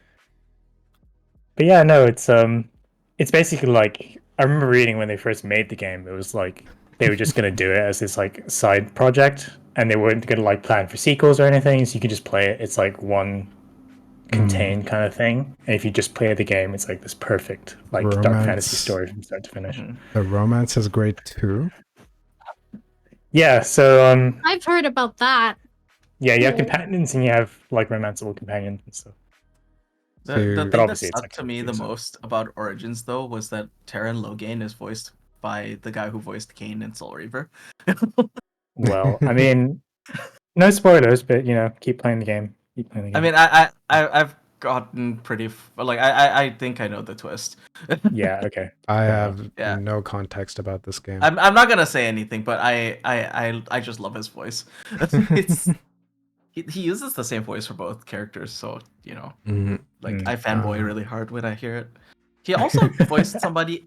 He also voiced somebody in Mass Effect as well. The uh what's the fleets, the migrant fleets leaders, like the council peoples, like the Oh yeah, you're right. Yeah, that's true. yeah the really bitchy one. Yeah, when you meet him in Mass Effect 2, it's the same voice. Yeah. Yeah, you're right. Yeah, And true, true. in Mass Effect 3 as well when he's being a bitch again.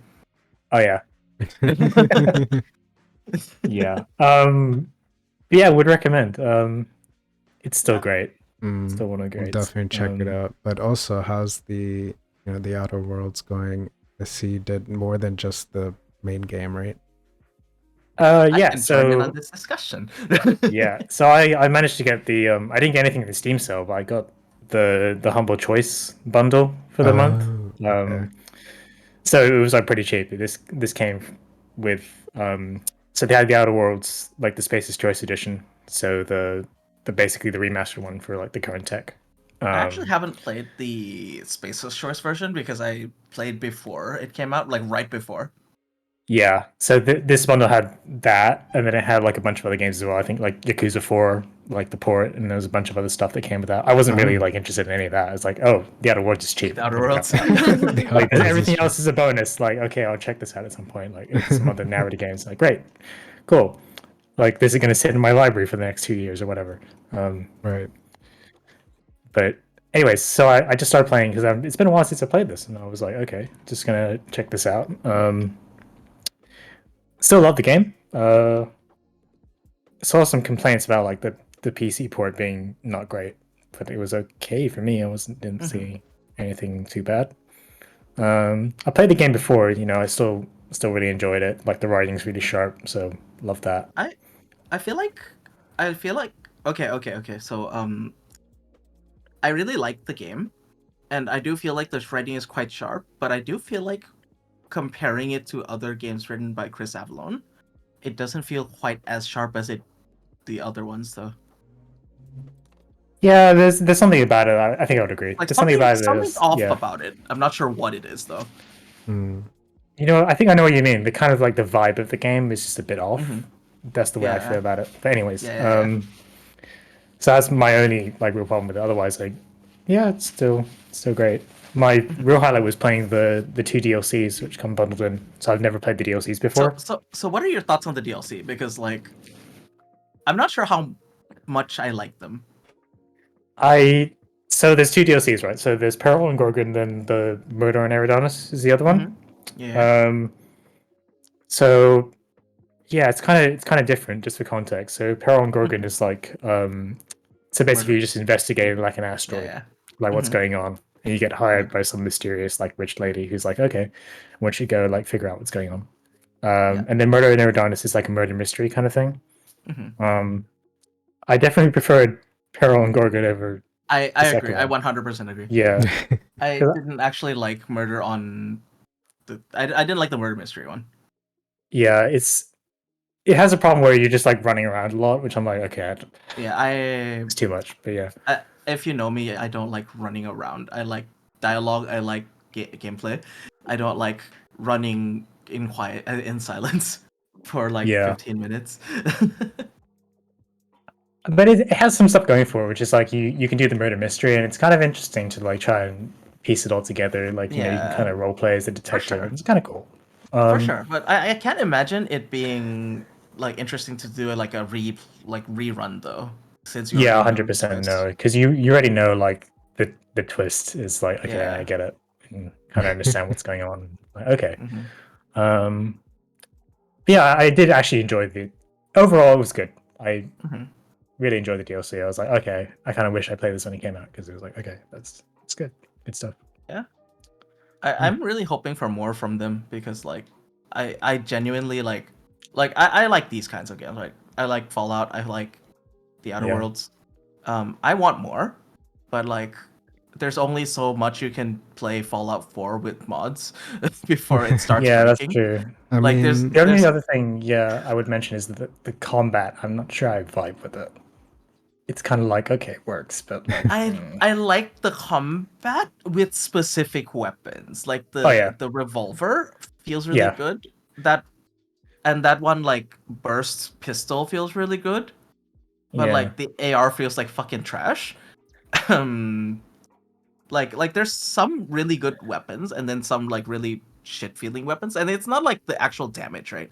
Like the higher damage like level it is, the more higher damage it does, of course. yeah, mhm. But like the feel of them, some are so good and some are so bad, and I don't know why there's such a big like yeah. gap It's a between real them. mixed bag when it comes to those weapons because you're just like, Mhm. oh, this feels okay, this feels good, and then you pick up Yeah. like a something else, and it's like, no, Yeah. Like the hand cannon genuinely reminded me of Destiny's hand cannon, which is probably one of my favorite hand cannon yeah, experience in most games.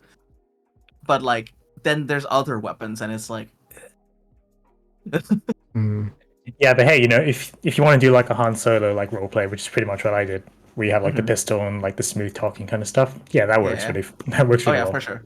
For sure. Yeah, because the pistol works, like the dialogue is great, so you know, hmm no faults. I mean, to fill that ish, it sounds like we are getting something soon, which is Starfield, right?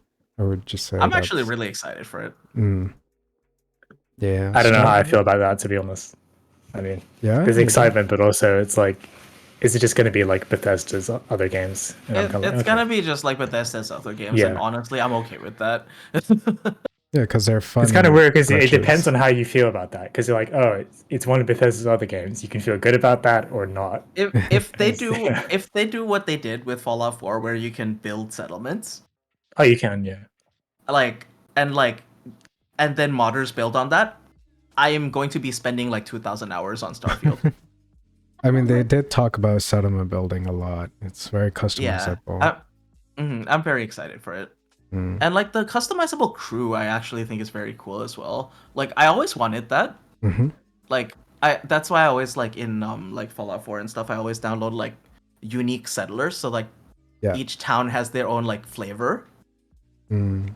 and it's just yeah. Because the thing about, I still feel like what Starfield is doing is way too ambitious. I don't know how it's gonna go when it launches. The vibe I get, I like, and I'm a No Man's Sky player, right? Like Yeah. it feels very No Man's Sky, but like Bethesda, and I'm not sure if that's a good thing. Yeah, I mean, it's going to be one of the games of all time at least. So Mhm. Yeah. just have to see how that We'll goes. see. We'll see when it comes out. But As long as Yeah. it's not like a Fallout 76. Oh yeah, I doubt it's going to be that bad, but yeah. Yeah. Or Anthem. Yeah. That's just Oh, boy. royal. Like no one can go that bad. Like that has to have set a low bar, right? Are you Yeah. sure? Well, It's the low bar there's right always. now. No. You think the bar has been set low until it's even lower, right? Exactly. True. True. Yeah. Well, anyways, like Outer Worlds, would recommend DLCs. Yeah, pretty good. Yeah. Check them out if you Well- get the edition. I don't know if I'd spend money on them, but like, sure. If you have the edition, go for it. I think base game is definitely worth spending on, but Yeah. like the DLC, I Yeah. think like just buy the definitive edition or the Spacer's Choice. Sorry. Yeah. Like it's just in there bundled, so might as Yeah.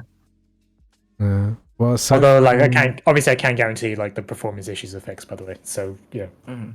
there's tons of people complaining about it. But, hey. Yeah. Well, aside from revisiting some old games, some of us have also had some new experiences from old games, such as Gun. I see you started playing some Pathfinder. Yes, actually. Yeah. So for context, my last time I played a tabletop game was like 10 years ago. And Okay. it was D&D 3.5. Pathfinder I have very much zero experience with. And so Karos Dakarin, one of my friends in real life, actually bought me Pathfinder as like, bitch, play this. And so I was like, okay, dude. And yeah, actually, so far I quite like it. I don't have too much to say right now because I'm like basically like past like like the introduction and then like a little bit in. But like it's quite fun. And I started with turn-based mode, but like it got too time consuming, so like I turned it to real-time mode. And now I'm having issues controlling 5 characters at once. Oh God. But, Okay. but AI is like I have issues figuring out when fights are about to break out because like you should really buff before a fight starts. Uh-huh. And like I don't know when a fight is about to break out, so like I'm like a lot of the time I'm not buffed up before a fight and I should be. Yeah. Yeah. But yeah, story seems very interesting so far. Gameplay is it's Pathfinder. It's like the tabletop RPG basically. It's pretty good, honestly. Like visually it's kind of boring though. Like there's a lot you can do, but like the actual animation. Bro, I got so tilted. I picked up a glaive and I was like, holy shit, it's a glaive. I love glaives. And then I saw that it uses the greatsword animation and I was like infinitely disappointed. Oh, so they just reused the same asset. They use the same animation. The asset is different, but the animation is Yeah, the same. sorry, animation. Yeah. I was very disappointed. So it just acts the same as the greatsword? Like this like it has different like properties in terms of like stats and like unique mechanics for the weapon type. But like the swing animation is like you're holding a greatsword, which is stupid because you do not hold a glaive like that. That said though, so far a very good game. Okay. And also I see you've dived into Final Fantasy VII Remake. Yes. It's actually really funny Oh. because I have been excited for this game since launch. Yeah. But I have never actually pressed start until I started streaming it earlier. But yeah, I'm actually quite early on. Like within like chapter 2 or something. Oh, very And early. like yeah, very early. So like I'm actually like doing some of the early side quests as well because like it actually doesn't seem too bad. Wait, Like- Kina doing side quests? Right? I'll What I'll, the I'll, heck? I'll, I'll be mentioning more of that in Final Fantasy 16 when we get to that What? too. Yeah, it's a day of surprises, I'm sure. Nani?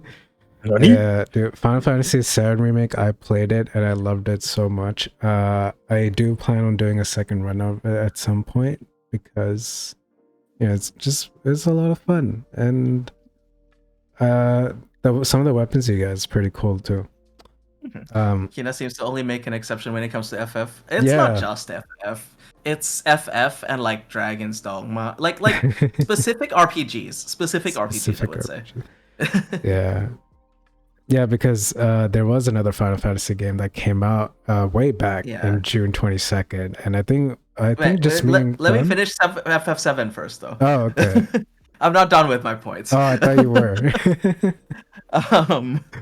So I'm I like how he said like there were many more games. There are. You gave 2 examples. I can bring up a Toxic. lot more lists though, if I need to. Like Mhm. Knights of the Old Republic, I definitely did side quests. Dragon Age Origins, I did do side quests. Mass Effect, I did not because I got really like tilted with some of them, and I was like, this is boring. Andromeda, I definitely didn't. But we'll talk about Andromeda later. There's a lot to talk. Right. You know what? It's been a great year for RPGs. Let's put that out there. It really has. It really has. Yeah. Yeah. But yeah, Top tier, let's yeah, go back to definitely. FF7 before I forget what I'm gonna talk about. Yeah. Cloud combat feels amazing. Like Oh yeah. like the 2 stances, like they feel so good to flow between. Mhm. Like yo, like when I went into FF7, I was not expecting Cloud's gameplay to feel good. I was expecting it to be like mash button to build gauge, then use gauge to do attack. Mm. But it genuinely like at the point where I'm at in the story, I'm still like not able to not use abilities, and it still feels amazing. I probably enjoy Cloud's combat more than I do with Clive in FF16. Really? I think so. But Okay. we can talk about that later Yeah. when we get to FF16. But yeah, Barrett, I like, but it feels too like backloaded because like you have to hold the minigun until it does like the final shot, Mhm. which does like the big shot, right? Like I feel like that's meh. Yeah. Like you kind of want to be able to like spread it out rather than like hold it to the end only. Mhm. And Tifa's feels amazing to play. Oh, Right yeah. now I've only got 3 characters, so like a bit Yeah, at some point. limited. At some point, Yeah. you'll get like the same party members as from the original, right? So Yeah. yeah, you'll get there, and it's a lot of fun. Is Red 13 in remake yet, or is that like later in the story? He shows up here. Okay. Yeah. Well, yeah. One thing I noticed immediately was that like Sephiroth appears insanely early in the story. Yeah, that's one of the changes they did, but it'll make Okay. more sense, I think, the more you play. Okay. Yeah, no But yeah. spoilers. Yeah, of course, don't spoil. But yeah, it so far seems really interesting. Like, I haven't played a ton, but like Mhm. it seems interesting. I still have yet to play Intergrade, and I have Yeah. the intergrade version, so I'll be playing that. yeah, I still gotta do that. But I want to play the main game first, which I know is quite a task because it took me quite a while to finish it. Yeah. I say that, but when I first played it, I finished it in 3 days. But I had a lot of no-lifed it? time. Yeah, I know lifed it.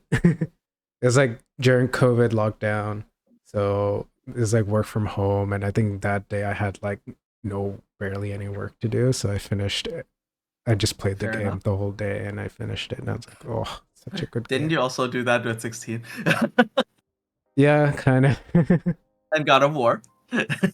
Yeah. Yeah, I did.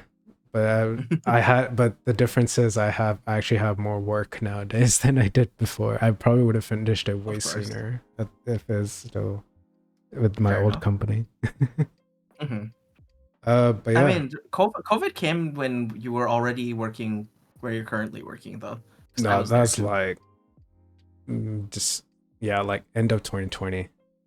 hmm That's when I started working in my current company. Yeah. Final Fantasy came out early, like no, mid 2020, I think. Something like that. Yeah. So I finished it sometime after launch. hmm Fair enough. Yeah, and it's my first Final Fantasy game too. Mhm. So I never Honestly, played. 7's a good like first game to play. To be Actually, honest. no, that's a lie. It's the first one I finished. The first one I played was 15, and I did not like that. 15 was garbage. Yeah, because of 15, I was very hesitant to get 7, but I had a coworker who kept pushing me to get it, and I was like, okay, I'll get it. And then I enjoyed it a lot. Yeah, that's good. That's good. But yeah, of course, that's not the only Final Fantasy that we have to talk about. We also got 16 that came out back in June 22nd. And I think only Hell yeah. Gun and I are the only ones here who've played it. Have you? The two of you know I'm about gonna. Final Fantasy 16. Yeah, I right? know about it. I'm gonna be honest with you. I thought we talked about this already. To be honest, like, did we not have our Final Fantasy 16 conversation? I don't know. No, because it came out in June Oh yeah, 22nd. Our last stream was Yeah. in June 18th. So- fair enough. I Hit mean, me. like Tarun and I have had these conversations in real life, but Yeah. not on stream. Not on stream. Yeah. So what's it like then? I wanna hear all about it. Oh, it's a Alright. lot of fun. The combat is You want to go first, great. Tarun? Yeah, because I just got some brief notes, which is just like, overall great story, great, I have like 3 pages of notes, dude. great story, great gameplay like of the whole, the DMC combat designer very much shows here, and it's in the best way, I would say. Okay, so I think that it's great combat and it's really accessible.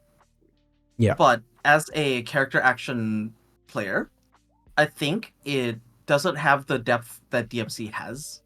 That I agree with. Which I think is going to suffer long term for player expression, because that's what kept DMC relevant, even like in the 10-year gap between DMC 4 and 5. Which is also why to go back to a point I made way earlier, was that I think I prefer the combat in 7 Remake with Cloud, because I feel like that has a lot more depth and personality. Just because of how nuanced it is. But in 16, it's still great. Don't get me wrong. And the combos you have, and some of the power combos you can do with the what do you call icons? Yeah, icons. I don't remember which game it was that I talked about last stream, that where I was complaining that we got a lot of options, but we didn't have access to all of them at the same time. Like, I was bitching really hard about it. Got options, but not. I'm not sure. But yeah, so there's a lot of really niche moves in Final Fantasy 16 that would feel amazing to like use in a pinch, but you can only equip specifically 2 skills per icon. Yeah. So there's no point in equipping those at all, and that made me really sad, because like in, say, like Devil May Cry, right? You have access to like literally 100 moves per weapon. So like you are able to use all these niche moves like at the drop of a hat if you are like, I need to use this move right now. Yeah. But in 16, you're kind of limited because of the way they set skills up. Yeah, that's also what kind of make me not fully love the combat. Like I like it a lot, but yeah, there's sometimes like combos that you want to do, but you can't because it's so restricted. How they let you choose your powers and what combinations of skills you want. yeah, it's hard to experiment, I guess. And Mhm. yeah, it is what it is. Yeah. Yeah, I want to preface that like as much as I'm like picking apart like issues I have, like this was one of the few games like or this like the first game in like since like Sifu that I've enjoyed so much that I didn't want to like analyze. Mm, Like I do think this is an amazing game. Like yeah. but yeah, I the analysis of course comes later. Like Mhm. once you've had time to sit with it. But Yeah, yeah, pretty much. Like, despite the combat, I think for me at one point got quite repetitive, but I didn't really mind it just because still because it feels so it's good to play. exactly. Yeah, And also, I don't want to just talk about gameplay because we also there's so much on the story as well the that they story as well. do But really also, well. can I just quickly like just mention that Hmm. like everything is so goddamn pretty. Oh yeah, I mean, like as like Final the Fantasy is. every single person is so goddamn hot. Like fucking Clive, hottest fucking main character in any game I've ever fucking seen. Like Yeah. I see him in a cutscene and I forget what the hell's going on in the cutscene. And like Uh, Jill is so goddamn pretty, dude. Jill is And like pretty. Dion, bro, like everyone is pretty as fuck. Like even fucking NPCs like are at least attractive to some degree. Like it's unrealistic how everyone is so goddamn pretty, Yeah, they dude. put a lot of work into the NPCs as well. Like everyone Yeah. looks good, and like yeah, they just look good. It's a world of just good-looking people. Yeah, it's Yeah, this unfair, is the man. Why issue can't I we have have. that IRL? This is the issue I have with like many fantasy games have this problem where it's like, why is this a universe of supermodels? I mean, it does say in the title of fantasy, right? Fantasy is Yeah. there. Yeah. Yeah, 100%. Must be a modded Mhm. Sims 4 universe. I haven't played Sims 4 actually. Well, I Mm. played a little bit and I thought it was worse than Sims 3, so I went back. It is. Something that makes Final Fantasy 16 such a great game that it already is, and this makes it just that much better. Is you can pet the dog, Of course, of you course. know, And and that's Torgal also is the best important. boy. And Torgal is Absolutely the best best boy. boy. Yeah. Oh, Torgal is Yes. such a loyal, honest, like honorable, I love Torgal, dude. hound. Torgal is so cute. I like that Wolf. scene at the beginning where Jill like holds up his paw and is like, "Good luck." And Oh yeah, I the fucking little, melted, the bro. Bro, little I puppy, melted, bro. the little puppy just You waving guys you good wanna luck. you guys like dogs in video games. Let me tell you about the dog in Baldur's Gate 3. Because I just remember when you guys Oh talking about the god. There's a dog. dog in I think Baldur's Gate. there's a dog, yeah, you can meet like a dog, right? Mm-hmm. Mm-hmm. And like at first the dog doesn't trust you.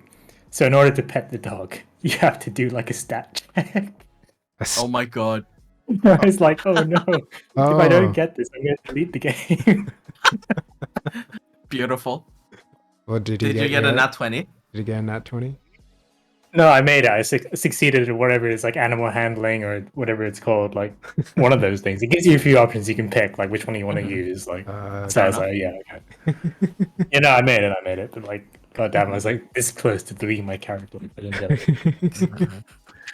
I mean, makes sense to be honest. Unacceptable. The dog doesn't like you starting from the scratch board. Let's go. Yep, let's go. Oh god. Yeah. Yeah, but the Let's hop story. back to 16 quickly, yeah. Yeah, Yeah. the story. Sorry for the tangent. It's like It's I gotta okay, it's mention fine. I enjoyed the dog. tangent. But yeah, the story. So good. So good, very good.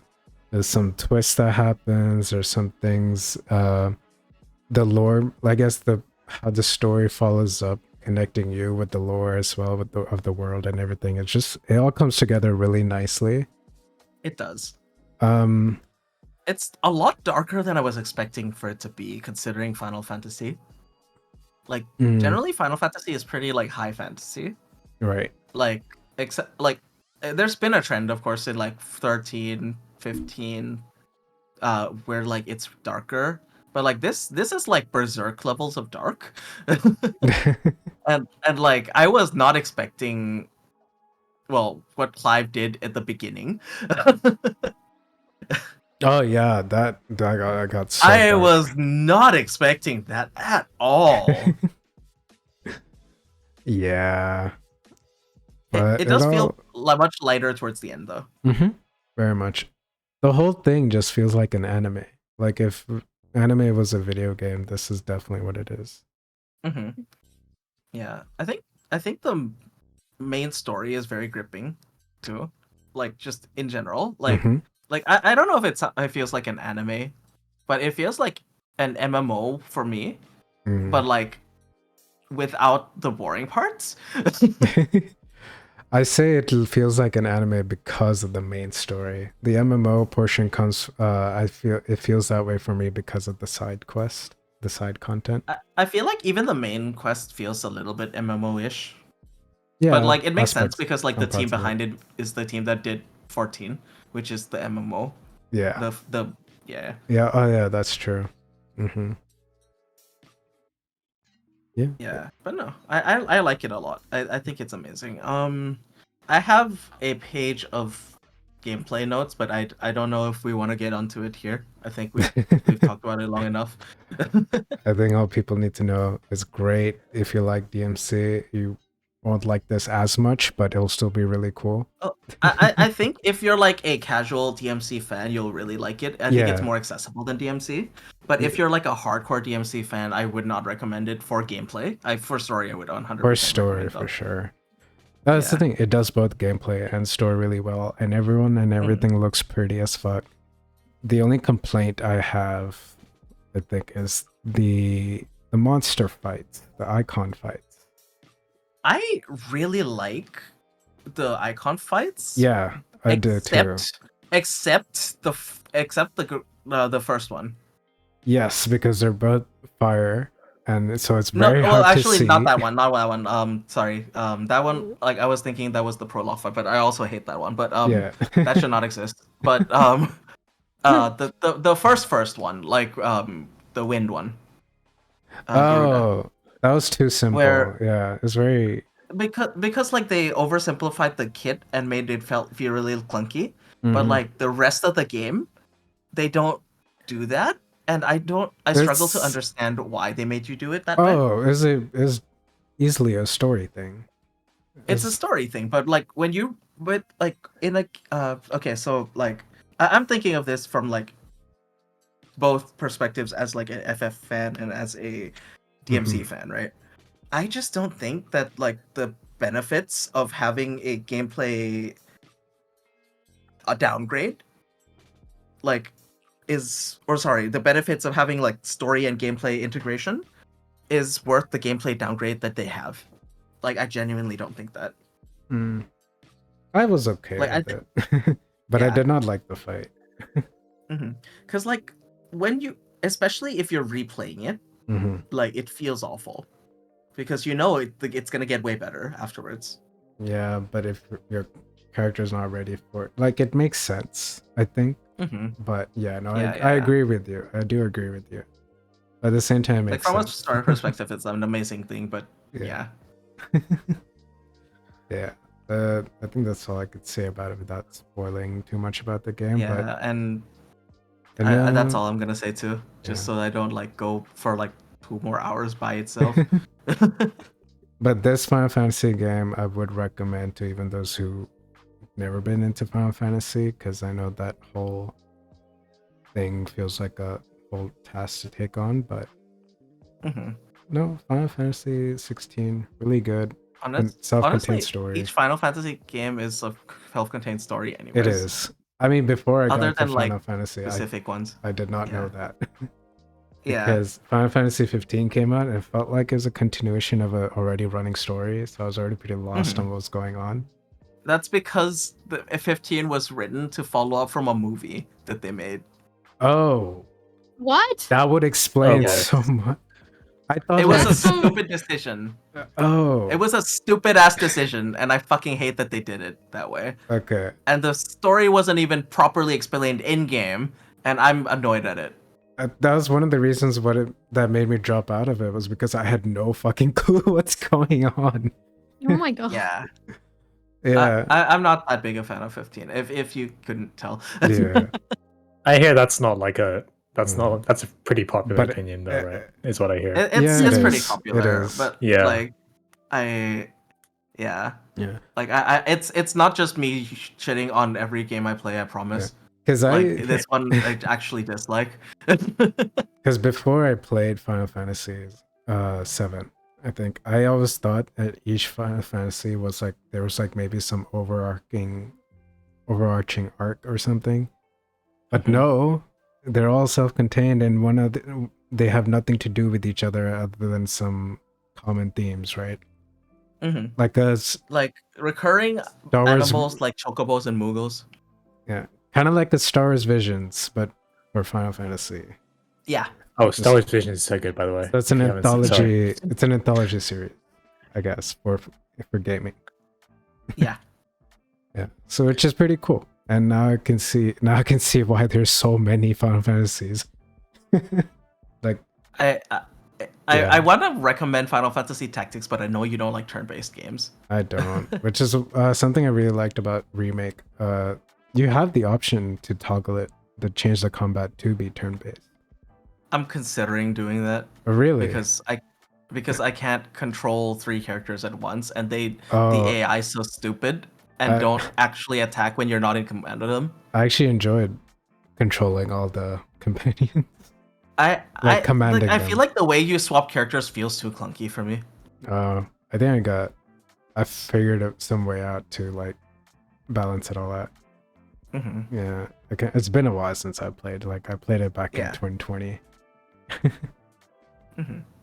So, by the way, if you guys are sort of into that kind of, the classic kind of games, classic Final Fantasy games and that kind of stuff, classic like JRPGs and stuff, you should check out Sea of Stars, which is coming out later this month. I don't know if you guys have heard of this. I've heard of this, yeah. Sea of Stars. Yeah, so it's Sea of Stars. Yeah, so it's like a turn-based RPG, like an indie game. So it's trying to recreate that kind of classic JRPG kind of vibe.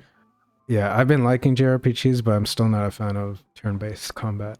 This This gives has me that. like this gives me yeah. like Seiken Densetsu vibes. Legend of Mana, sorry. Okay. Yeah, no, I just thought I'd mention that because it's one of the things on my wish list. I was like, oh, this. Yeah. I played the demo. It's like pretty fun. I was like, okay, I'm looking forward to this when it comes out. So, Yeah, I'm definitely- actually excited for it as well. Yeah, check it out whenever it comes out. Sure. But yeah, another notable game that came out in the past month. Tim, you've been playing this Oxenfree 2 Lost Signals. And you finished? Yeah, so yeah. But it's one of those. So it's like a narrative game, like a point and click, like the first one. So you basically would need to play multiple to see everything that kind of happens. But so I've done one, and yeah, I really enjoyed it. It kind of makes more sense if you play the first one. I think they were saying like you don't need to play the first one to understand the second one. Technically true, but like, okay, play the first one because otherwise, like, I don't feel like they really, you need the context the first one gives you. Wait, so the devs said you don't have to, but now you're saying, oh, but you do kind of have to. I feel like that's what I don't know if they said that directly or but they said like you don't need to, whatever, like that. But I'm just like, I think, you probably should. Is the feeling I get. Just to understand, like, it gives you context because otherwise you won't know what's going on. But like, okay, so play the first one if you haven't before playing the second one, because I feel like if you enjoy the first one, you're gonna love the second one because it's kind of like the same vibe. So really, it's like these games are kind of like really heavy on dialogue. So it's really about talking. It's not so much about gameplay. It's like a bit of point and click, but it's not really like that much, right? Right. So performances are great. Like the voice acting is great, which is really good to see because the voice acting sucks, then you don't really have a game. But yeah, it's they changed the focus, the theme a bit. So the first one's kind of focused on like teenage years. This one's a bit more like midlife crisis kind of vibes. Which is great because you can, if as someone in my position where I played Oxenfree as a teenager and now I'm playing this one as an adult, you can kind of like, okay, this is I can see what you guys are doing. Like you changed what the game is about. And like, okay, that's really cool. it's got some great vibes. The music is great, like just the background music. The soundtrack is amazing. It almost feels like Stranger Things in a way, which is interesting because they're actually owned by Netflix now, the studio. So man, if they did like something on Stranger Things, I would love to see that. But you know, but yeah, no. Would recommend if you're sort of into like narrative heavy games, not so much like shooting, swordplay, anything like that. If you like good point and click with some like spooky supernatural vibes, would recommend. Nice, Pretty nice. And also another game you started playing, you said you mostly finished it, but not quite. Dave the Diver? Yeah. How was that? Okay, so this has been popping off. I don't know how much you guys sort of know about this game. Is the first question I have. Like, you guys know what it's about? My experience with it is seeing that like my friends have been playing it on Twitch. Like Yeah. I saw DeLuna play it earlier, Mm-hmm. and I'm curious what it is, but also I like dropped in for like 5 minutes and I was like, what the fuck is going on? Right. Okay. Yeah, I don't know. Turn, Alex. I don't know much about it. I just know like it came out and there was suddenly a lot of people talking about it. Yeah. So Yeah, this is same. So you don't know. Have you seen anything about it? You don't know anything about I've it. seen No. a few clips, not clips. Right. Like Okay. I stopped by Rice playing it a little bit, but I didn't really watch all of it. Okay. Mm-hmm. Okay. So really prepare yourself for a very wild journey. Okay. So basically, what the game is about is you play as this guy, like Dave the Diver, right? So during the day, you basically go scuba diving in like this place called the Blue Hole, right? Which is like this mysterious underwater place. The layout changes each time you go diving. It's not like procedural or anything. It just like changes. I think there's like a few different like maps you can encounter every time. And basically what you're doing is you're like hunting fish and like other sea creatures, right? Using like a spear gun, like a harpoon. There's like weapons, there's like equipment you can get just to help you hunt like bigger fish, like sharks and like tuna and that kind of stuff. So layout changes each time. You basically like upgrade your equipment and weapons, and you basically can like upgrade your equipment. You can dive deeper and you can catch bigger fish. You can find different stuff. Right? Sounds pretty basic. So then at night, the game changes, and basically you take all the stuff, all the fish that you caught, right, during the day, and you take it to your own sushi bar, and then you run What? a sushi bar. Yeah. That sounds interesting. What? Yeah, it's pretty rad. It's pretty cool. So basically, like when you run in the sushi bar, you can set like the menu items based on the fish you caught. So if you caught tuna, you can like do tuna sushi. So basically, you spend your time. It's like Diner Dash kind of. You pour drinks, you serve food. You can like hire staff. You can send them out to get ingredients and stuff like that. So it's pretty great. It's like pretty great gameplay loop because you catch the fish and you make it into sushi, and it's like over and over again. There's other dishes you can cook like ramen and like fried rice and that kind of stuff. So it's really cool. But on top of that, there's an actual story, which I won't spoil. But it's actually really, really cool. It goes places you don't expect, which I love. And it really gets into that loop of like catching fish, running the bar. And it makes you want to like explore deeper into the ocean. Like you find out what's going on. It's got some great vibes. It's actually honestly really, really funny. And it throws tons of content at you constantly from beginning to the end. It's like really surprising the amount of stuff that's in the game. Which I kind of want to tell you guys about, but I don't want to spoil it because like part of the experience is actually like playing the game and like experiencing the game, just throwing all the stuff at you. It's honestly kind of insane. It's like boss battles, like mini games. It's like it's a constant stream of it's like a constant stream of like this cool new stuff. Like new characters come in all the time. They're so memorable. They're so funny. There's this thing where you can actually have like VIP guests will come to your restaurant as like part of the story, and you can basically like you have to catch and cook them like special dishes and stuff. Okay. So honestly, it is really really good. I'm not surprised it became such a hit. And basically, it's really like extra sometimes because when you have like there's like a head chef at your restaurant, right, and he'll do like really funny stuff. Like when he's trying to cook a new dish and stuff, he'll do like the Salt Bay, the salt sprinkling down his arm. Oh my god. Amazing. So As one should. yeah, it's really really quite funny, and everyone just like roasts Dave all the time. He's just like the butt of the joke the whole time. Aw. Because it's so funny. Like you meet some people and they'll be like, "Oh, I didn't know like why you bring like I thought you were bringing like a manatee behind, but it's actually like a diver." Like, oh, you're just like, wow, this is too many fat jokes. But Oh. yeah, I would 100% recommend. You guys should definitely check it out. Go in knowing as little as possible. Okay. Okay. Then Yeah. all right, maybe I'll pick it up. How much is it? It's not. It's actually because it's an indie game. It's actually not that expensive. It's quite cheap, that's yeah, why- because it Oh, was okay. it kept popping up on my queue and Steam. It's like 400 baht, dude. Yeah, 400 baht here. I assume Oh, much wow, more that's actually- expensive for you guys. Yeah, so this game really popped off. They sold like 1 million copies now, like out of nowhere. And they're just super great. But yeah, I originally got into it for work, and I was like, found myself playing it after hours. She's like, "Oh, this is something really good. This is actually one of the best games I played this year. This is the game that got me off Zelda initially." That's beautiful. So, Yeah. So there's Would recommend- you have a target to would blame recommend. now, Alex. Oh my god. until Now, you try Alex- it yourself, and you're like, okay. Now Alex is gonna get this game. It's like getting it off Zelda. What's so good about What this the game? heck?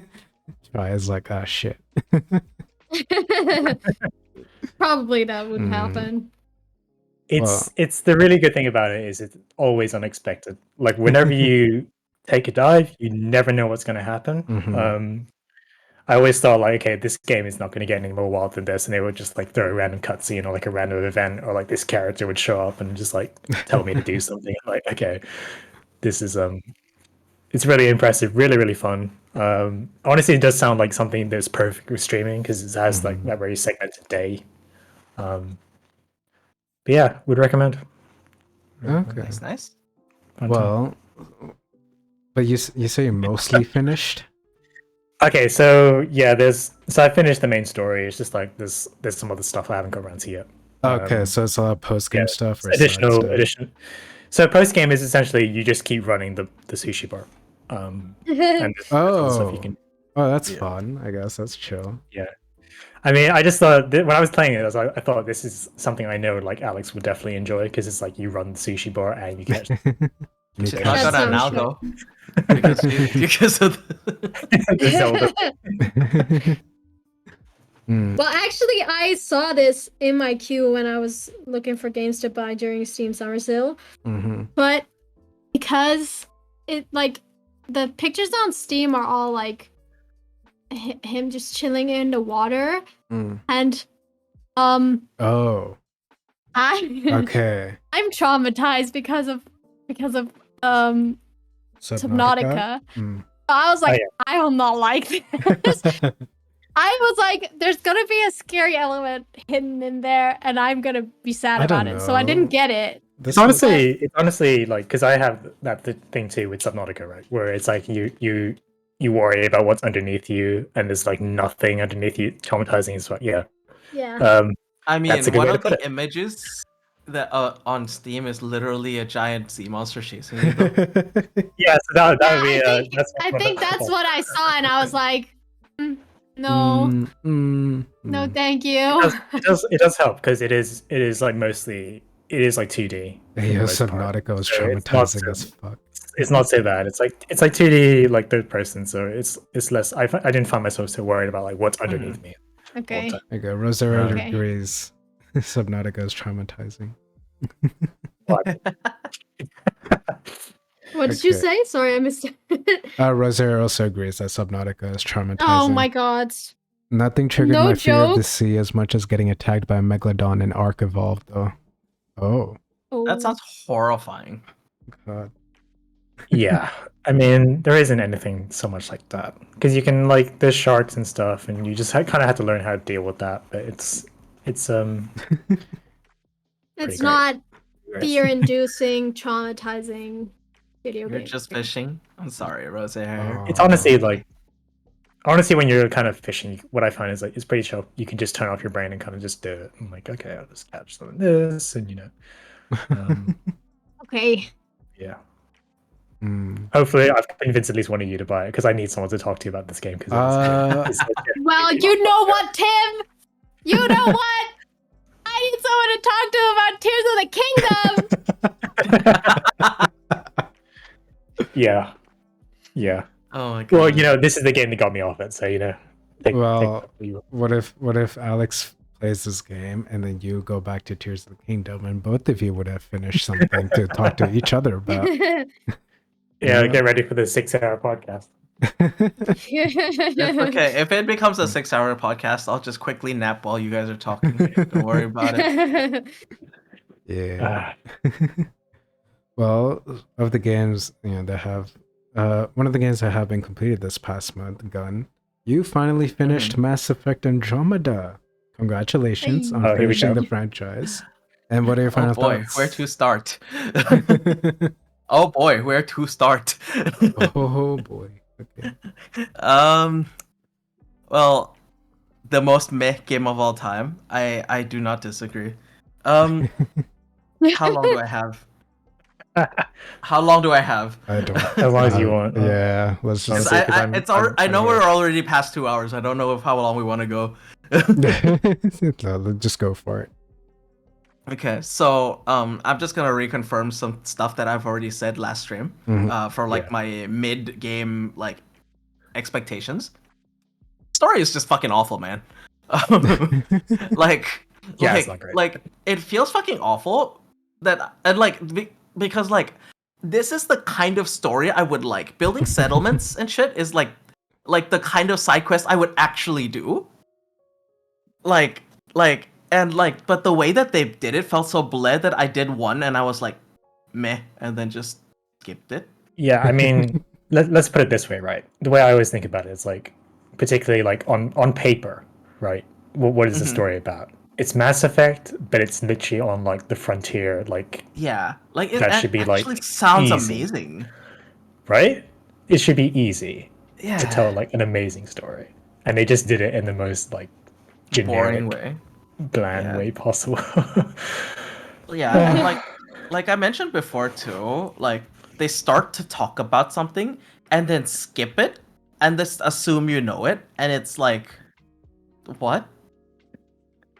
Like Yeah. this happens so much that like none of the party members feel like interesting enough for me to like take a detour from like my path from like the bridge to like to do like talking to like side quest stuff. Like I did not care to make a detour for any of the party members. Like, but I always did every like companion quest in the previous Mass Effects. So yeah, because they're actually like interesting. Yeah, they're like a part of the game, right? Oh, But that's this is another just game like, I do side quests in. Not all of them. Yeah, but Mass some of Effect. them. I mean, yeah. Well, to be fair, there's some in Mass Effect that are not like worth your time. Yeah. But Yeah. I mean, yeah, but no. No one in your party actually respects you in any capacity at all until the end too. And it's like, I've done a decent chunk of Ryder, right? That's the name. Yeah. Ryder actually does a lot of really good shit, like really interesting shit. But like, I don't understand why none of the characters just respect you in any way. Like, it just feels really off because like when you're talking to them one-on-one, it sounds like they're somewhat respectful of you, at least for your position. But like then they don't actually respect you in other cutscenes. Mad respect to Kina for actually finishing it all. Thank you. I drink some water. Yeah. Yes, please drink. Please hydrate. My ghost friend is here. Cheers to that. I mean, but yeah, on to gameplay. So I think, and I don't know if this is like, because I don't think the gameplay is good. Yeah. So, but like I think it's bad for the wrong reasons. Like it has parts that feel actually really good. Like the gunplay feels really good. The abilities feel really good to use, and like the customizability of it makes it really good to like mix and match abilities, and like you can pop off your combos by yourself rather than like relying on a teammate. Yeah, that's And always like, fun. and Yeah. the mobility feels really good too. But and this is the caveat. Yeah. Mobility feels like in a cover shooter, especially if you're playing on like a harder difficulty. I was playing on the second hardest, so like I felt this a lot. If you are being mobile, you are about to die. Like you are out in the open. Yeah, that does happen a lot because you're out of cover Yeah. and it's like, okay. Yeah, exactly. Like, well, mobility feels great, but like the fact that it's in a cover shooter feels stupid. Like parts are good, they don't come together. Like they come together and are worse because of the design, kind of thing. Yeah, it's like go one way or the other, right? Either you're going to be Mhm. like a tight cover shooter, you're just going to let people just like jump out of cover and like hit people Exactly. with like, yeah, right. So it's not Yeah. really like, yeah, I get what you're saying. Yeah, Mhm. I would agree. And Yeah, the encounter design towards the end was also kind of really cancer too. Like genuinely like dog shit design. it's just like bullet Like sponges and that kind of stuff because I'm just it's bullet spongy the entire way, but yeah, like the like I think Rosaire saw this during my stream too. Like enemies spawn out of thin air, like yeah. and they have aimbot accuracy, and it takes about 2 seconds for them to kill me if I'm out of cover, but they spawn behind me, and it's like, Nice. and they spawn like 4 or 5 at the same time too, by the way. So That you game know, is such a mixed bag because I can think of like there's definitely like good, even great stuff in it yeah, but that's like enjoyable, but like it's there's so many good things that like just don't come together well. Like they become worse actively when they are put together. yeah, I mean the Yeah. whole story is just so Hmm. generic, and the thing I hate about the most these days is like there's so many. They did so much setup for a sequel that's, as far as we know, basically never going to happen. So it's just like this Yeah. stuff is just left completely like open ended because there's so Hmm. many missions and side quests where it's just like, hey, this might have consequences later, and it just doesn't. So it's just like, Hmm. okay, it just left Pretty it. much. So yeah, Yeah. the most mad game of all time Mhm. is the good way to It's pretty describe it because accurate it's to be not. honest. Yeah, it's not Like like it's not bad, but it's not. bad. Like I mean, it's a Yeah, bad game in general, but like I think it has good parts, kind of thing. yeah. Mm. Like I also think actually that like the enemy design is actually pretty interesting, but because it's in this game, it's not good. I don't know. I don't know if it would do any better if it didn't have like the Mass Effect like No, label no, on it, because because like then it's like, oh, here. if this game like if the enemies in this game were in like Mass Effect 3 or 2, I think they would really work. Oh yeah, But no, I can see that. Yeah, like like I have notes on like every enemy type here, but like I'm not gonna go into it too much detail because I don't want to take too long. But yeah, visually I actually like the game, except the humans. Like they look so uncanny that it just bothers me. yeah. This was an Uncanny. issue when the game first came out, Oh yeah, and it's because still kind of an issue. they Yeah, outsourced the face design, right? The Yeah, facial it feature looks awful. or something. the whole game was given as like a B team. Yeah, Yeah. yeah, Yeah, yeah. That and was then a whole mess. the A team worked on Anthem, so you're kind of like, well, And honestly, I think this game is more put together than Anthem. oh Oh, yeah, 100%. Yeah, Like Yeah. I actually played Anthem on launch, and I actually did like parts of it, but like this game feels more put together than Anthem. Like Anthem just feels like a bunch of parts that just haven't been put together. Yeah, I think Anthem is like an alpha of something that mm, That could have been they had an good. idea for. Yeah, Yeah. Tim and I played the closed beta or the open beta. I don't know, some beta, but Yeah. it didn't even feel like a beta. It felt like an alpha, Yeah. and Pretty much. it's a mess. It was a whole mess, Yeah. and basically it turned us off from buying the game. But Mass Effect, yeah, I think Yeah. I No. played a bit of it, and I kind of had to drop it just because the story was just not getting anywhere. I feel like. Yeah, and it doesn't pick up towards the end either. Mm-hmm. Like that there was a scene where like somebody does a heroic sacrifice, right? Yeah. And like I hope you guys don't mind that I'm spoiling this, I'm but like I probably just not think playing that's it, so go yeah. ahead. I mean, So there's Yeah. this lady who's like the captain of the ship, right? And she's like doing this heroic sacrifice, and she's in the captain's seat, right? Like just um, like preparing to die because she's like using the ship to like block the like to crash into the enemy ship to like stop it, right? And like when the ship crashes, like you just see her get yeeted out of the chair, and it was so fucking funny that like I just could not stop laughing. It was supposed to be a serious scene, and I just could not stop laughing, dude. You're just it's kind of not related, but you reminded me of that one scene in Japan Sinks. Have you guys seen that? I Japan have not Sinks? seen Japan Sinks, no. Nope. No? Okay. Well, there's this one scene in Japan Sinks where I think there's this kid who's like says something or I forget what it was, but it's really important that he starts speaking. He's a little kid, and the mother looks at him with all this like, "Oh my god, it's my kid's talking," and immediately after he gets smashed by a huge falling debris and dies. Oh my god.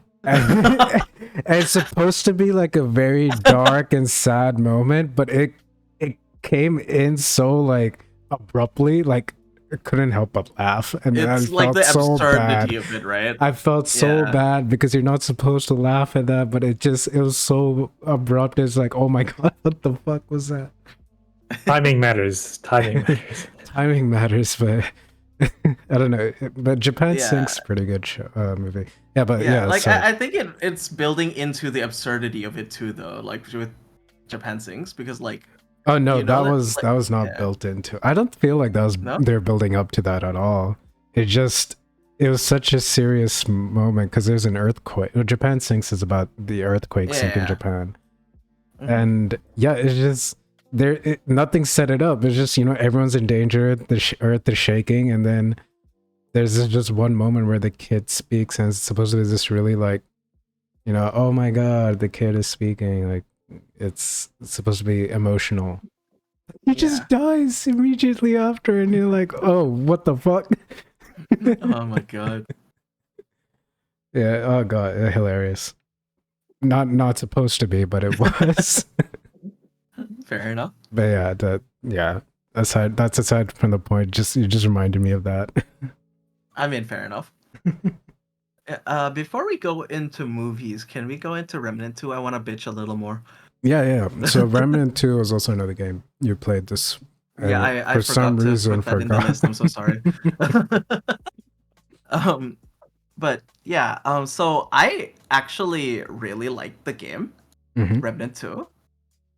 I think that these things that they improved from a player perspective, like adding classes, like the different abilities classes have access to, and all that stuff, it feels amazing.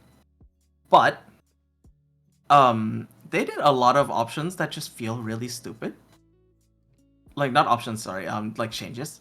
Mhm. Like previously you had unlimited number of trait points, so like you had something to like slowly work towards the entire time, even after you've seen everything in the game.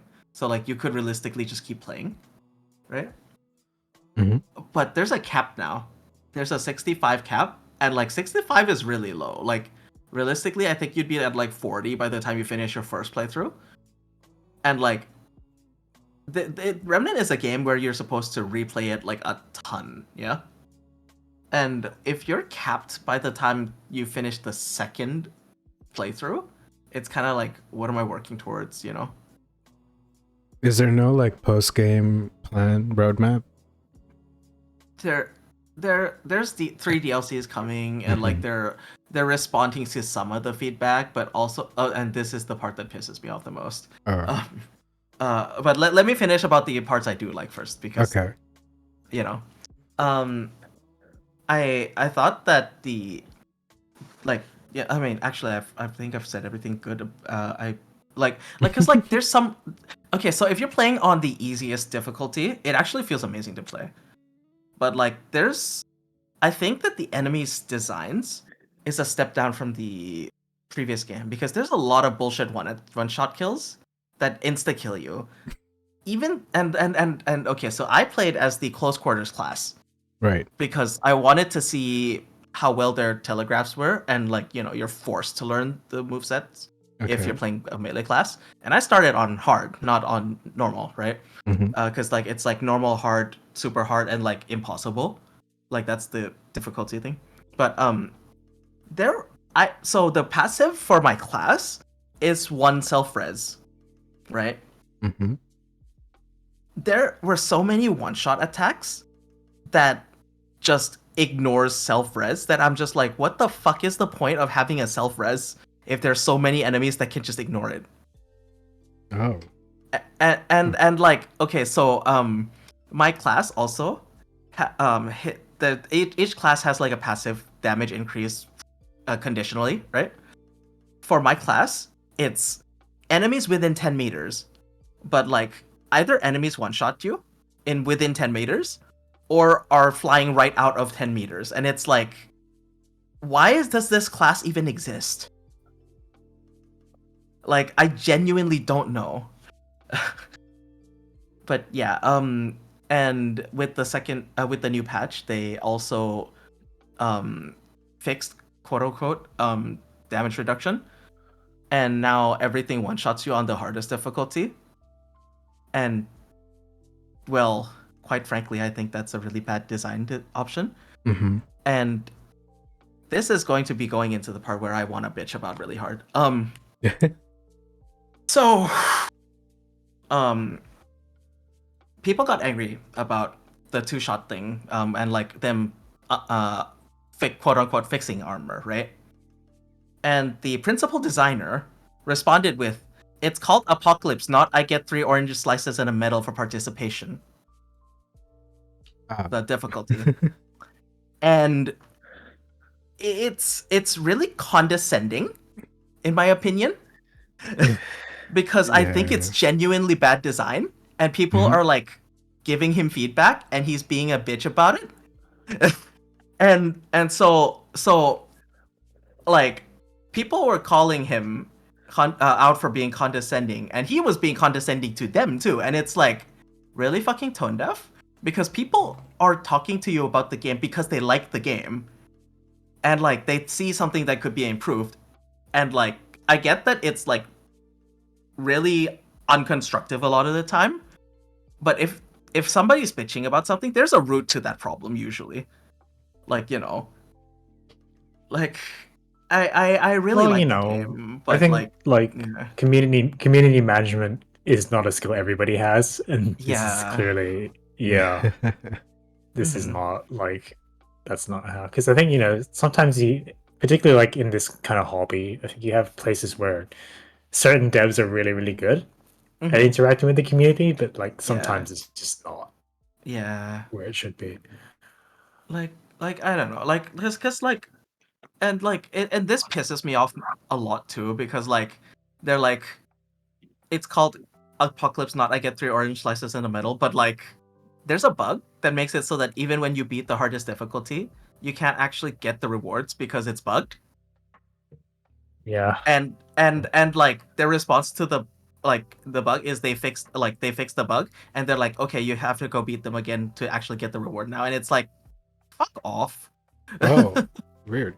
Because Yeah.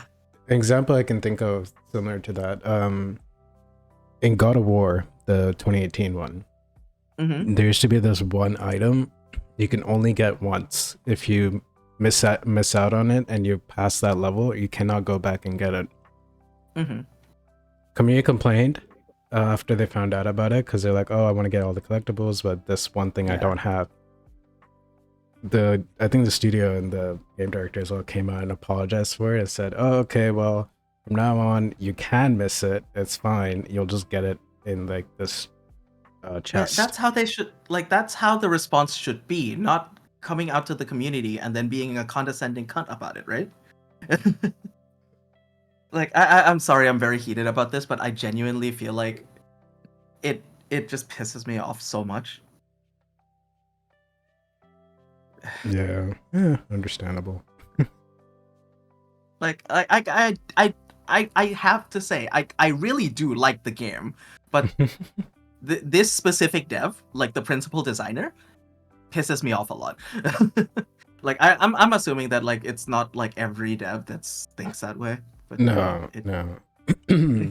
There, I'm sure. Who was it? There was a story before where someone didn't like something about.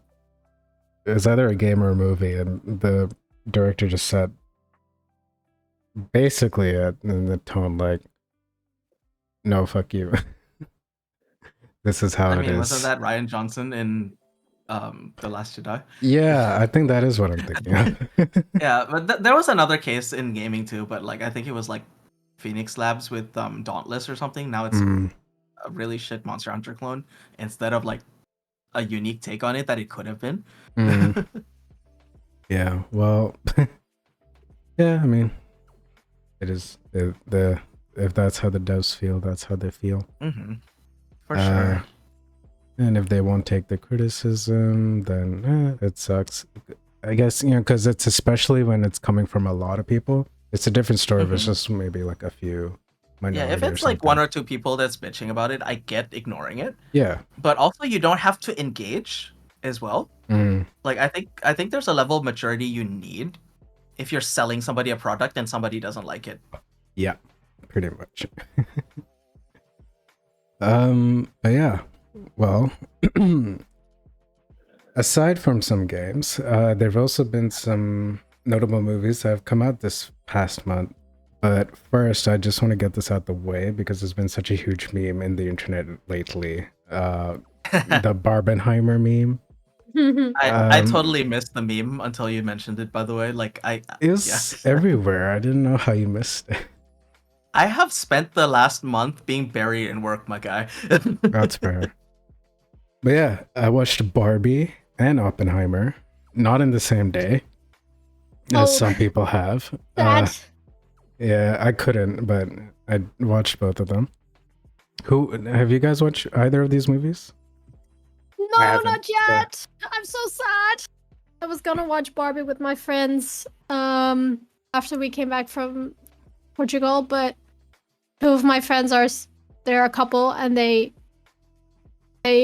we went for 2 weeks, and then they were gonna add 2 weeks and then travel around together in Spain. So she's only gonna be home in 2 weeks. I have to wait 2 weeks before I can watch it. So I saw somebody make a joke that to see Oppenheimer you have to have like all this knowledge, and then like for Barbie you just need to go with a girl, and like Barbie is infinitely the harder one to go see. Yeah, I saw that too, basically saying Oppenheimer need to learn what quantum physics, mathematics, like a bunch of physics mumbo jumbo, history, and all this. Barbie need a date, so Oppenheimer is easier to go watch.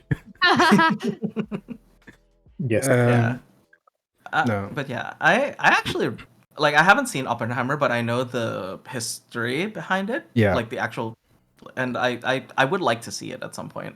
Yeah, and from what you told me, I think Oppenheimer does seem to get it almost bang on. Of course, I can't say for sure what is accurate or not because it's all dramatized. Yeah. But it's really well done, really well shot. Christopher Nolan did a great job. Didn't really have Christopher Nolan, dude. yeah, didn't really have the tenant issue in here as some people were complaining about, but I didn't have that issue. I think everyone was, you can hear them properly. Yeah, the tenant issue was that the audio was just kind of fucked, right? Yeah. But that was also because Christopher Nolan made a statement that shows for the audio to be that way. Yeah. And there's just a lot of theaters in the world that don't have a good enough sound system to play that movie properly. Yeah, I heard that too, and it's kind of sad, yeah. But oh well. But no, Oppenheimer does not have that issue, thank God. Great movie, and the whole story. It's like 3 hours long, but honestly, I didn't really mind it. But I know some people felt it's quite long, but I think it's pretty good. I feel like I'll want to watch it when it comes to like DVD or I what the fuck year am I in? To Blu-ray. streaming. Hello? Why? What To year are you streaming living in? service. You To streaming service. Not even like a Blu-ray. You said DVD. I'm showing my age, okay? Next thing is be like, oh, wait for it when it comes to VHS. Yeah. Yeah. I mean, honestly, I I'll was get at the it when tail it's at end of VHS. Blockbuster. Hey! Don't knock on Blockbuster, okay? Oh my god. No, but why wouldn't you watch it in IMAX though? Like it's a great experience. That's how for you need to IMAX. experience it. Yeah. Because Tarun, it's 3 fucking hours long. So Do you remember how many times I went to the bathroom when we were watching You the can movie? sit on the if you Alright, sit true. on an edge like at the end of the row, you can get up and sit down whenever you want. For sure, but I usually am not the one picking tickets or getting the No. tickets, and I'm not You can usually just go the by one yourself. I do that quite often. yeah. Go to I, the cinemas by myself. I'm not leaving my house by myself. Okay. I'm I've had so many social events that I just do not want to leave the house by unless it's like for social events at this Fair. point. Fair enough. But okay, I'm surprised no one's watched Barbie yet either. I My- wish. My uni friends went and watched it together, but I was like, I'm dying, dude. I can't. It would have Well, been you 5 see- events yet. You see, the thing is, Turin, movie tickets in Europe cost a lot of money. That's true. So Mhm. It's very expensive to go to the cinema. Yeah, I mean Barbie, I would say was good, but I definitely enjoyed Oppenheimer a lot more. And I think it makes I sense to mean, watch yeah. Barbie first and then Oppenheimer.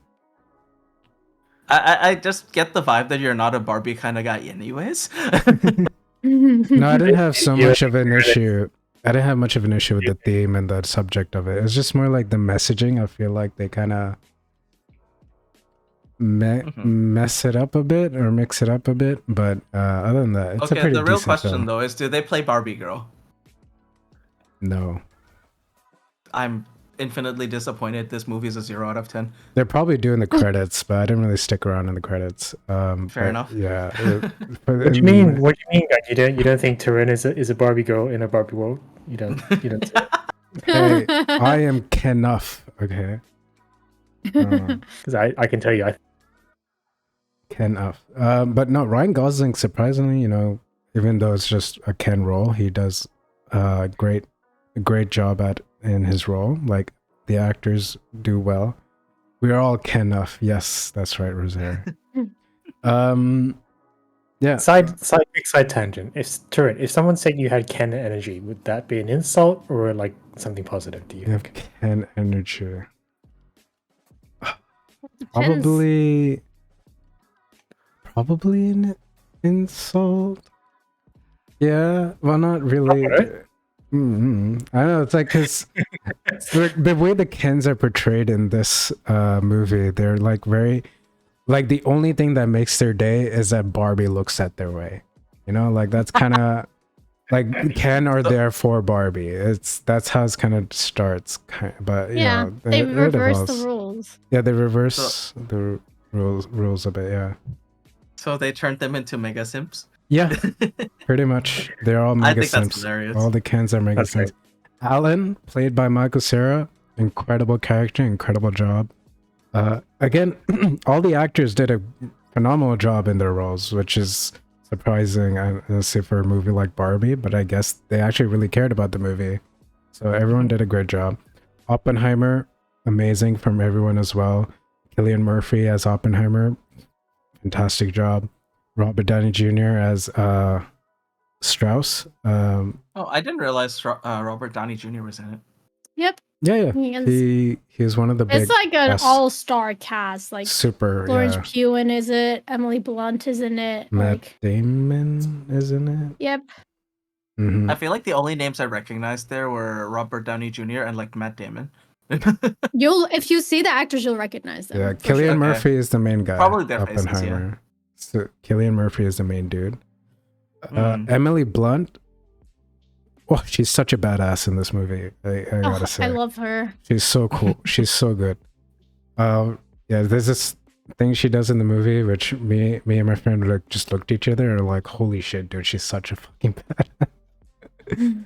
No, but yeah, Oh, yeah. it's really good. Really great film. And the whole like talk about the the subject around the atomic bomb, it's not really much, it's just more about, it's the Oppenheimer movie. It's all about Oppenheimer's thing. It's with his hearing, and they're just telling the story like us. So it's great. Definitely recommend. Yeah. Go watch it. And other new movies that some of us might have watched. Alex, you watched Elemental, and there's a short film Yes. before that too, Carl's Date. Yep. Is Elemental Yeah. the latest Pixar one, or is it? Elemental's the latest Pixar movie, yeah. Right. Okay. But I feel like they didn't really market it. No, It was they didn't. it just came out and nothing. They didn't really put any marketing budget towards it, which is I didn't know it was out. What's funny is I've heard about the short before I heard about Elemental. yeah. Because I've seen more promo for the short than for this last Yeah. movie, Yeah. which is I get it because it's the shorts for it's a short about Up, Mm-hmm. and Up Oh, yeah. obviously is a great movie. It's one of my faves. And it's a really cute short little movie. Like if you want to see Elemental, highly recommend. But also the short Up is super good. I cried a little. I always cry when I watch Up. I've only watched it twice, but it's one of my favorite movies.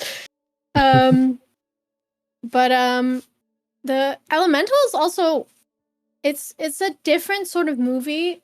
I feel like it's in the same ballpark as Onward, which I don't know if a lot of people watched because that kind of flopped as well. Oh yeah, I did but- not watch that yet. Still. But I really liked Onward. It's just a very different vibe compared to other Pixar movies, and I think it's less accessible maybe. Because Onward is set in like a fantasy world, and if you're like other Pixar movies are usually set in like reality or like at least some of it is like recognizable to the audience, but for Elemental and for Onward, it's like a different world. Mm-hmm. So people might not feel as engaged into the movie, which is a shame, but I thought Elemental was quite cute. It had a little cute it's about a city where all the different elements live in one city. The main character is a girl named Ember, who she's made of fire, and she meets this guy called Wade, and he's made of water. And basically it's like a romantic comedy, but then Pixar. And then animated, really, the animation's beautiful. Like, because she's made of flame, so she, like, I don't know how they did it, but they animated it so, it's so, I don't know, different, but it's beautiful. Like, the animation's really nice. I thought the story was fine. It was cute. It's not really typically a movie that you see made by Pixar, because it's like a romantic movie. But I thought it was cute. Like, for sure recommend if you want to go see it. If you love animation movies, definitely go see it. I don't think I would watch it anytime soon again, but I had a good time. The story was cute. The characters were really nicely animated and fun. And it was just a fun, like, little concept. Having it take place in a city that's full of, like, wind and water and fire and earth people. So yeah. The next evolution fun. of the Avatar universe. Yeah. Yep. But then actually made of the elements. Yeah. But yeah, no, the short is just Yeah, the short. The short is like a follow-up after Up, right?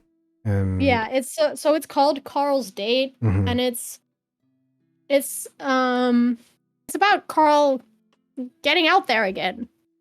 Aw. And I think they did it really respectfully. I saw a lot of people in comments when they first announced this short and the name, people were very upset. They were like, no, his story ended after Up, and like, how dare you do this to Ellie, blah blah blah. But I think they did it very respectfully, Mm-hmm. and like showing that even people that are widowed or that have lost their partners, Mm-hmm. like they want to find love, Mm. so let them. I don't know. I thought it was very cute. Doug the dog has a very big role in it, which is hilarious. I love Doug. So I don't know. Love Doug. I thought it was funny. I thought it was cute. I shed a little tear or two. Aw, And it was very nice. So yeah, that's sweet. recommend. Aw. But I'm biased because Up is like one of my favorite Pixar movies. Honestly, though, Yeah, Up's Up's amazing. Up Up's is Up's really amazing. good. I Up have is- like, so I collect pins at Disneyland, Mhm. and I wear a lanyard with the pins that I either buy or I choose which pins I bring to Disneyland. Mhm. I have many Up pins. My lanyard's Up themed. Mm. I have an Up mug. I have a little picture book that's Up themed. A lot of Up stuff. So I might be biased, but I thought it was very cute. Mm. Period. Okay. I think one of my favorite Pixar films is probably The Incredibles. Like off That's the top of also my a head. great The movie. Incredibles is amazing, yeah. Yeah. I really loved Incredibles 2 as well. Like, I really liked it happy they too, but I think I still released prefer it. the first one. Yeah. Yeah. Because I think I don't remember the plot of the second movie. it was a very predictable plot, but it was still a pretty good movie. Yeah. It's kind of like just- that. The Incredibles 2 and Finding Dory, they're not as good as the first ones. Yeah. Mhm, yeah. Yeah. But I think they were still really good for them being sequels to those movies. Mm. Yeah. Oh, yeah. Like, they're not sequels to any movies. They're sequels to Finding Nemo and Incredibles. Like, Yeah. as Considering far as the sequels quality- go, like, Yeah, and considering the quality of other sequels, yeah. Mm. yeah.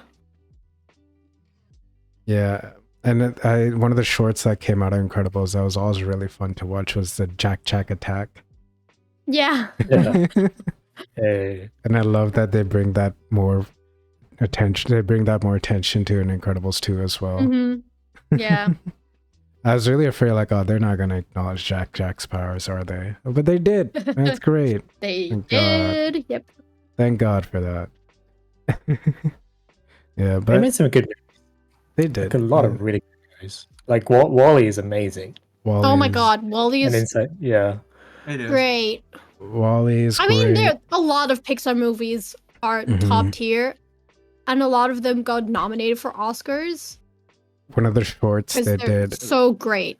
One of the shorts that did that really stands out to me is Bao, Oh yeah, Oh, Bao. Oh, Bao's good. the dumpling. I love end, yeah. the ending.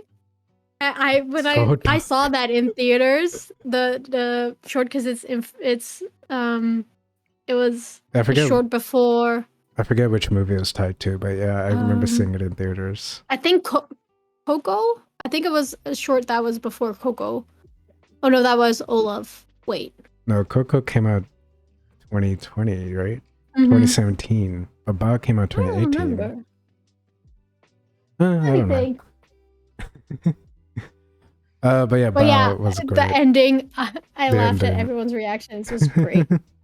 There's an audible gasp in the theater. I Yeah, remember. exactly. Everyone's like, "What?" Oh my god. It was so good. You guys have like a favorite Pixar movie?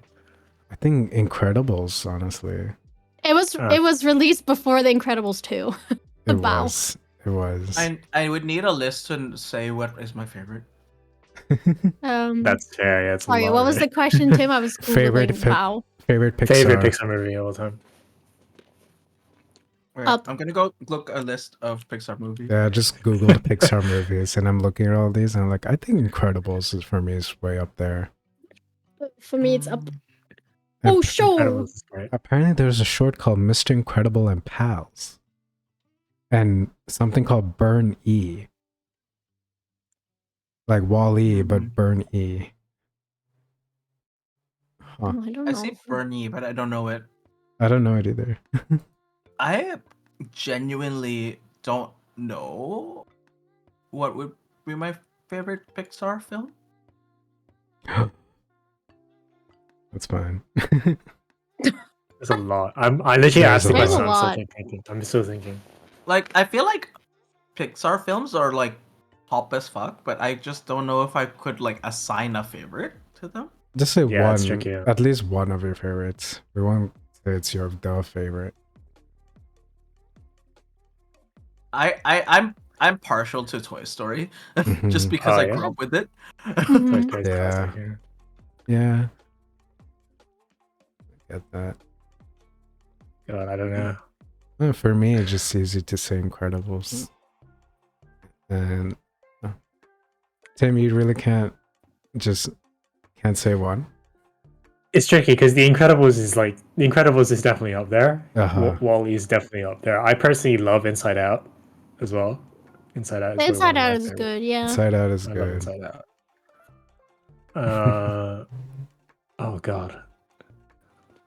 Because there's Ratatouille. About the only that one a I lot of don't people really like. I don't like Ratatouille personally. A Ratatouille Bug's never Life is really pretty hit great me. too. I like Ratatouille, but it's definitely not one of my tops, I think, of Pixar. Same. I never understood why so many people like Ratatouille. It's okay. I I mean, mean, it's cute. not the best one. The Yeah, it's Ratatouille good. ride at Disneyland is very fun. Mm.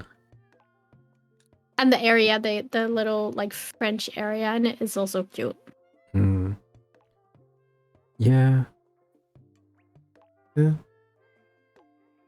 I don't know. Yeah, Well- I'm just going through the list again, and I just can't pick a favorite. It's tricky, all isn't it? good. Yeah. Mm. Tricky. Well, some of the other movies that came out in the past month, I did watch Mission Impossible, the new one, Dead Reckoning Part 1. How was it? Did any of you watch it yet? Nope. Nope. Oh, Oh my god, guys. It's Mission Impossible. What are you guys doing? Excuse me, I- sir. We're I am- gamers here. It's got Haley Darun? Atwell.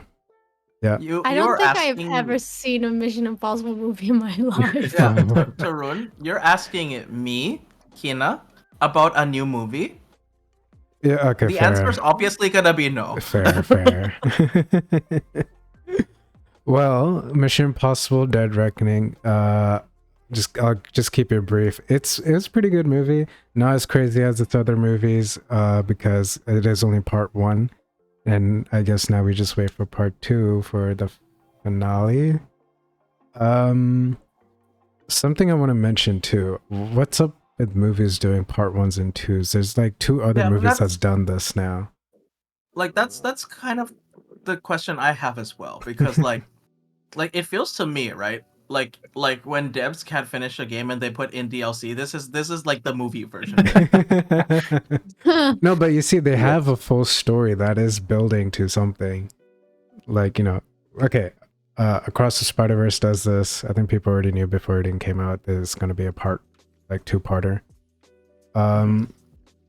Yeah, and then freaking Fast and Furious did this too, where they cut on a Fucking Harry Potter cliffhanger. did this, dude, with the fucking Yeah, last. That's where the it last started. that's where it started. But this is the year. There's like 3 movies that have been part 1s, and then never I really feel like maybe part 2s. it's also because movies get so Mhm. long. Like no one wants to watch 7-hour movie. Yeah. So the best way to tell a story that you think is complete would be to make it in multiple parts. Mm. I don't know why they What? would do it for a movie like Mission Impossible. Like I They don't they also honestly get kind of that, but they also kind of did it for The Hobbit, no? they did. Oh yeah. yeah, that was. I feel like if they were For gonna like go Twilight. that long though, like if like, because like how like if their reason is it's too long to keep people's interest, Mm. why not like just split it into like a series?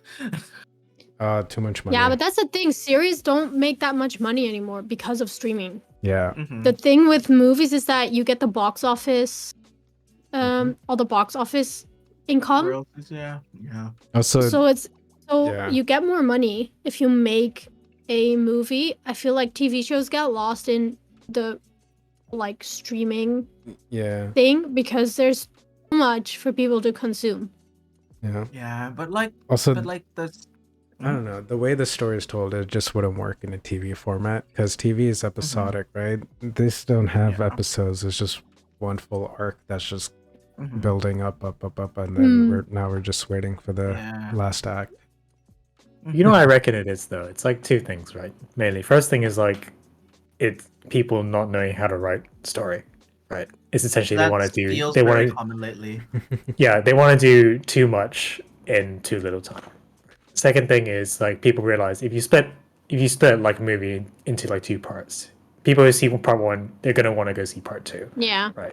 So you get double the It's box all office, revenue. basically. Yeah. Right. So it's like the two things they kind of fit together really well. So it's like why not just make two movies? I know. Right. I mean, look, I'm fine with Mission Impossible doing it, and I actually really like that Spider-Verse is doing it because there's so much there. Yeah, no, yeah. In some Um, cases it makes sense. But Fast and Furious does not need it. Come on, let's be honest. No, but Fast and Furious is does like the a world need more meme, Fast and Furious so. movies in general? Like, honestly. Obviously, We only need the memes though. Yeah, I love Yeah, it. we need them It's for the memes, dude. We need it for the memes for sure. And yeah. And something like I would say that's in the same vein as Fast and Furious movies. I've also watched another movie called Transformers, the new one, Rise of the Is Beast. there a new Transformers movie as well? Like, Yeah, what? Transformers Rise Why of would the you do Beast. this for yourself? Because I'm like, there's nothing else to watch. Let's go watch Transformers Rise of the Beast. I'm so jealous that you can do that because I used to do Yeah, that when I still lived in Bangkok. Yeah. But because I movie still- tickets are so expensive here, and I don't get to go for free anymore because I don't work at a cinema anymore. I'm like, I don't want to pay that. I just feel like it's so like wild to me that like you go to a movie theater without a movie that you want to watch, and then you're like, let's just go watch this movie. I know I'm not gonna like really like. I used to do that with my parents all the time when we still lived in Bangkok. Yeah. We'd go out for dinner and then we'd go, oh, should we see the movie? And we'd go to the cinema and see what was on. Yeah. Like maybe it's because my dad was never a movie person, and neither was my mom, and that's why I never really like cared about the experience. But like, it just never clicked with me. That's fair. I grew up watching a lot of movies. Yeah. I watched it at home. Yeah, I watched a lot of I don't think I went to the cinema that often until we moved to Bangkok. Because the tickets there were so cheap compared to what we were used to here. It is. I miss it so much. Me too. Because literally, I would go to see 3 movies in a weekend because I could. Because it's so cheap. Yeah. Honestly, it's like you just go. It's like, oh, this is so cheap. Now I'm just Yeah. thinking the cinema. I'm like, oh god, my wallet. Exactly. Yeah. So I can't do that anymore if I don't like. You have like subscriptions to cinemas, and when I used to work at the cinema, I could go for free and take someone with me. That's yeah. different. yeah. But if I have to pay for it full price now, no. Not if I really want to see it. Which is also most of the Disney movies are coming to Disney Plus like really soon after they came out. So that also isn't really necessary anymore. Like all the Marvel movies, I don't watch them in the cinemas anymore. Yeah. Also I because mean, I don't know they're if you crap, guys- but that's fine. Yeah. I mean, yeah. I don't know if you guys have this over there in the Netherlands. But, like, do you have like those? Because I know the theaters here they have like a real life subscription. It's like unlimited or something. You pay like a certain amount and you can go see as much as you want in like a Yeah. month. And it's just like I'm actually like considering that now because like there's movies coming out, but also it's like expensive to go. So it's just like, oh, this is like, oh, this would like the subscription costs like the same as 2 movie tickets, and like, would I go see Yeah. 2 movies a month? And it's like, Honestly, I Ugh. had that subscription before I started working at the cinema. I had it, yeah, and I did go see a lot of movies just because I was like, oh, I have a free evening. I might as well just go. I Right. would go by myself because I don't mind watching a movie by myself. oh yeah, I don't care. But when I quit working at the cinema, I considered it, but that was like around the start of pandemic, so there weren't any new movies. Yeah. So I Oh, didn't worst get time any. like that, yeah. I didn't get Yeah. it because I was like, there's no new movies. Yeah. Like I'm not gonna get my money's worth if I get it now. But if I look at all the movies that are coming out now, like I don't really. Some movies I'm like I really want to see, but I don't think there's enough yet. I would want to I get it mean, because production has obviously a lot of movies are getting released later because of the pandemic. mhm. And so there's still like a lot of movies that aren't done yet that were gonna be released earlier. So Yeah. I don't know. I mean, we got a lot this month. We got Barbie, Oppenheimer, Mm. Elemental, Mission Impossible, Transformers, and yeah, Teenage Mutant Ninja Turtles is out. Oh, yeah. Shit. I want to watch that, but I don't think it's coming out here till the end of the month. Sad. But yeah, I'm sorry, Taryn. We interrupted you when you were talking about Transformers. yeah, there's a Oh, lot yeah. to talk about this movie. You know, it is a follow-up sequel to the reboot movie, which was Bumblebee, and you know, people liked that movie. To be fair, Bumblebee was actually good. Yeah, It's probably Bumblebee the was best good. one. That's the one with Haley Steinfeld, right? So Yeah, yeah, Steinfeld. yeah. I love her. Yeah. So Bumblebee yeah, she's great.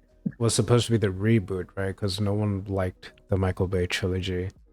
But Bumblebee is a reboot, which is set in the 80s, and then Transformers Rise of the Beast is the sequel to that reboot, so it's continuing on that. So it's still better than the trilogy, so it's not a fully bad movie, but it's not a great movie either. It's mid as fuck. It's very mediocre, but it's are not you stealing bad. my mannerisms? Yes. That's the best way to describe it. It's pretty mid. What? Not gonna go? It's aight. It's but no, I had a decent time with it. Like I didn't have a bad time, and the main character is like a soldier, and they're doing some archaeological research to find some of the relics they need to for whatever mission they need doing. Crazy thing. First of all, do you guys mind spoilers? Or because I'm not gonna be sure watching you no. guys will love to watch this No. movie, Literally right? not at all. Well, for the first time ever in Transformer history and Hasbro history, they have crossed over Transformers and G.I. Joe. Oh boy. Oh, the wow. post-credits scene of this movie is the main guy who's the main character, the main human character of the movie. He gets recruited by G.I. Joe. Like, and Nice. and I saw that, I was like, holy shit, what the fuck? The G.I. Joe movies weren't good when they came out.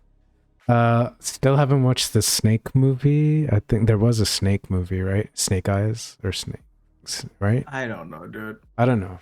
But Bro, movies. G.I. Joe movies I remember came out and they weren't that good.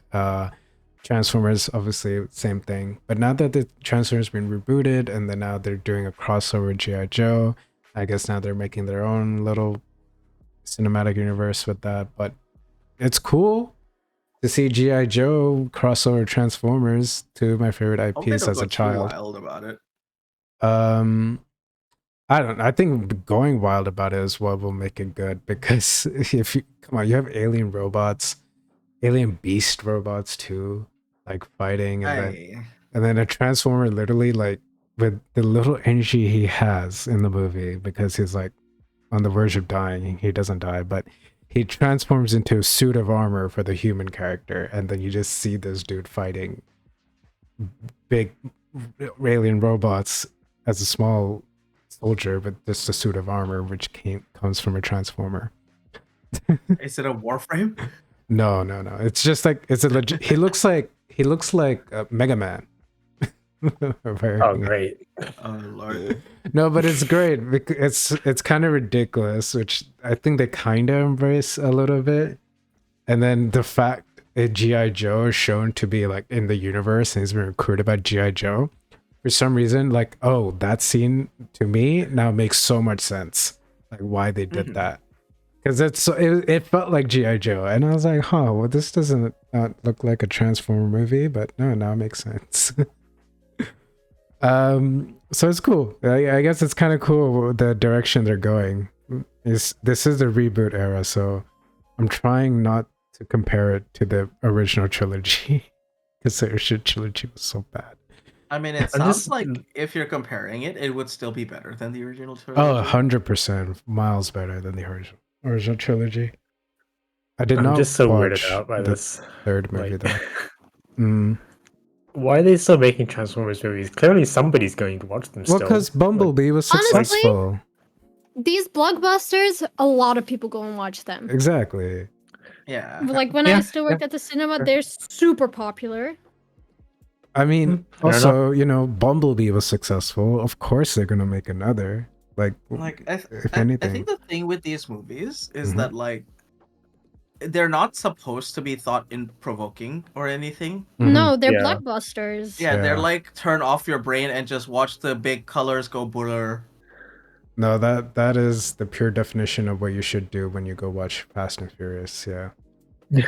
I think Yeah. that's yeah. Like I'm pretty sure like that's the entire point. Like when you like a lot of people, right? Like Yeah. have like extreme like like go to work all day and they're like, Mhm. I don't want to think, I just want to watch something go burr on Yeah. screen. Yeah. Like I think that's like the target audience. And kids. And kids. It's very much for kids too. Like Bumblebee is definitely for kids. Rise of the Beast is for kids. The trilogy, the original trilogy, that was more, he tried to make it like more thought-provoking, teens, you know, a little, put more thought into the story, try to make it deeper than it is. And that's, I think, by doing that, it kind of shot itself in the foot because Transformers was never really that. Mhm. But Bumblebee and Rise of the Beast, I feel like, has taken that more approach of just like, yeah, you know, it's big alien robots, just deal with it. Like, you Just can't own it, call bro. this crazy because come on, look at our universe. This is what we have. For sure. No, but it does a pretty good job. I wouldn't be recommending it to anyone. Like, if you're gonna watch it, but yeah, it's great. It was a fun time, at least, I guess. I didn't have to Nice. think. But yeah, but that's not all I've watched this month. I also did a trilogy marathon with Gun to watch the 3 Fate Heavens Feel movie. Yes. So for context, Fate Stay Night is a visual novel. Mhm. And the first route was adapted in 2006, which is where I got into the series. But because the adaptation is so trash, I did not get Tarun to watch it. And so we watched the second adaptation, which was UFO Tables Unlimited Blade Works, which is an adaptation of the second route. And the movies adapt the third route. Yes. And so, what are your thoughts, Tarun? I think I like both routes for different reasons. Mhm. But I did enjoy the movies, and I liked how it was a little more. Yes. Actually, no. I was gonna say I like how they package it more like a full package, but at the same time, I remember in the first movie they skip a lot of the story, but which you would only get after watching the first route, the second route. Sorry. Mhm. Yeah. Yeah. But no, I had a good time with it. I did like the series a lot, and I think I really liked the movies too. Yeah, just how widely different the stories branch out is also kind of interesting. I did not think it would go that way, but very cool. Yeah. So originally there were actually meant to be 4 routes. Yeah. Which was the near side routes, which is the first route and second route, which are quite similar but like branch towards like the middle, and the far side route, which would be which got condensed into Heaven's Feel, which is like these 3 movies, I guess. Yeah. But like they obviously you can see that they cut out many of Ilia's parts, which makes me very sad because she's my favorite character. But yeah. And just to quickly brief what Fate is, it's the concept's fucking cool. The concept, yeah, the concept of fate. Because we could try to explain the story, but there's your different routes, so there are different. There's too many stories. like different variables for the story. Yeah, the concept is there's a all these people are fighting in a Holy Grail war. There's about 7 mages. 7 people, 7 Right. mages. 7 mages, and each mage gets a servant being a legendary hero of myth or history. They get summoned by the mage to help them fight in the Holy Grail War. And winning the Holy Grail War will grant them a wish for anything they want. Yeah, and so that's the premise, and that's what all these people are fighting for. And what Fate Stay Night is focusing on, you're mainly following this character called Shiro. Yes. So you're seeing his story unfold, how he's a part of this Holy Grail War too, and basically how everything's just how him becoming a simp for one or maybe other 2 girls shapes the way the Holy Grail War goes. I'm not sure I agree with your assessment there, but yeah, it explores the concept of self-sacrifice and like hero complex, what it means to be a hero, what it means to like cynicism versus idealism, all that stuff. Like it's quite well written. But I would say that like the anime does cut out a lot. Yeah. I read the novel, so like I'm a very big fan of the series, but I would not tell anyone to just go read the novel just because, well, frankly, visual novels take forever to read. Yeah. But yeah, just to I guess sum up my thoughts on Heaven's Feels. Pretty good, really good story route. It is what Gunn said, like there was supposed to be 2 different routes, but they just combined it into this one. And the girl that this route is about, Sakura, her role in this goes a direction I did not expect, and it's actually insane, crazy, but great. Yes, strong recommend. Very cool. Yeah. Yeah, I think the highlight for me was the animation. Oh yes, the animation was really well done. Like I genuinely feel like it has my favorite animation of any 2D movie. Oh really? Yeah. Like I can't think of another one that I like more. But Mm. like I also might just be blanking out as well. Like it's entirely possible. Akira had some good animations. But like I like the way that they did it, like the shots and everything more in Heaven's Feel though. Yeah. Yeah, in terms of anime for sure is definitely pretty good. I know it's not a movie, but Attack on Titan has some sequences that goes insane. Like, oh yeah, Attack on Titans has some crazy good shots as well. Like the whole chase sequence with Levi and yeah, I saw that one. His mentor or his ex-mentor. I forgot his name. Oh yeah, Kenny. Kenny, yes. That whole sequence, amazing. I haven't actually seen Attack on Titan, but I've seen that scene. Yeah, it's so good. It's so good. Jujutsu Kaisen also has some really great. Jujutsu Kaisen has really cool animated sequences, yeah. I think so as well. Oh. Like I feel like for me, I couldn't get into Jujutsu Kaisen because the only thing that held my attention was the animation. Like the story just felt so like generic to me. They did a weird thing with the story actually. I don't know if you guys know this about it, but I think Itadori is one of the main guys, right, with the red hair. Yeah. He was not supposed to be the main character.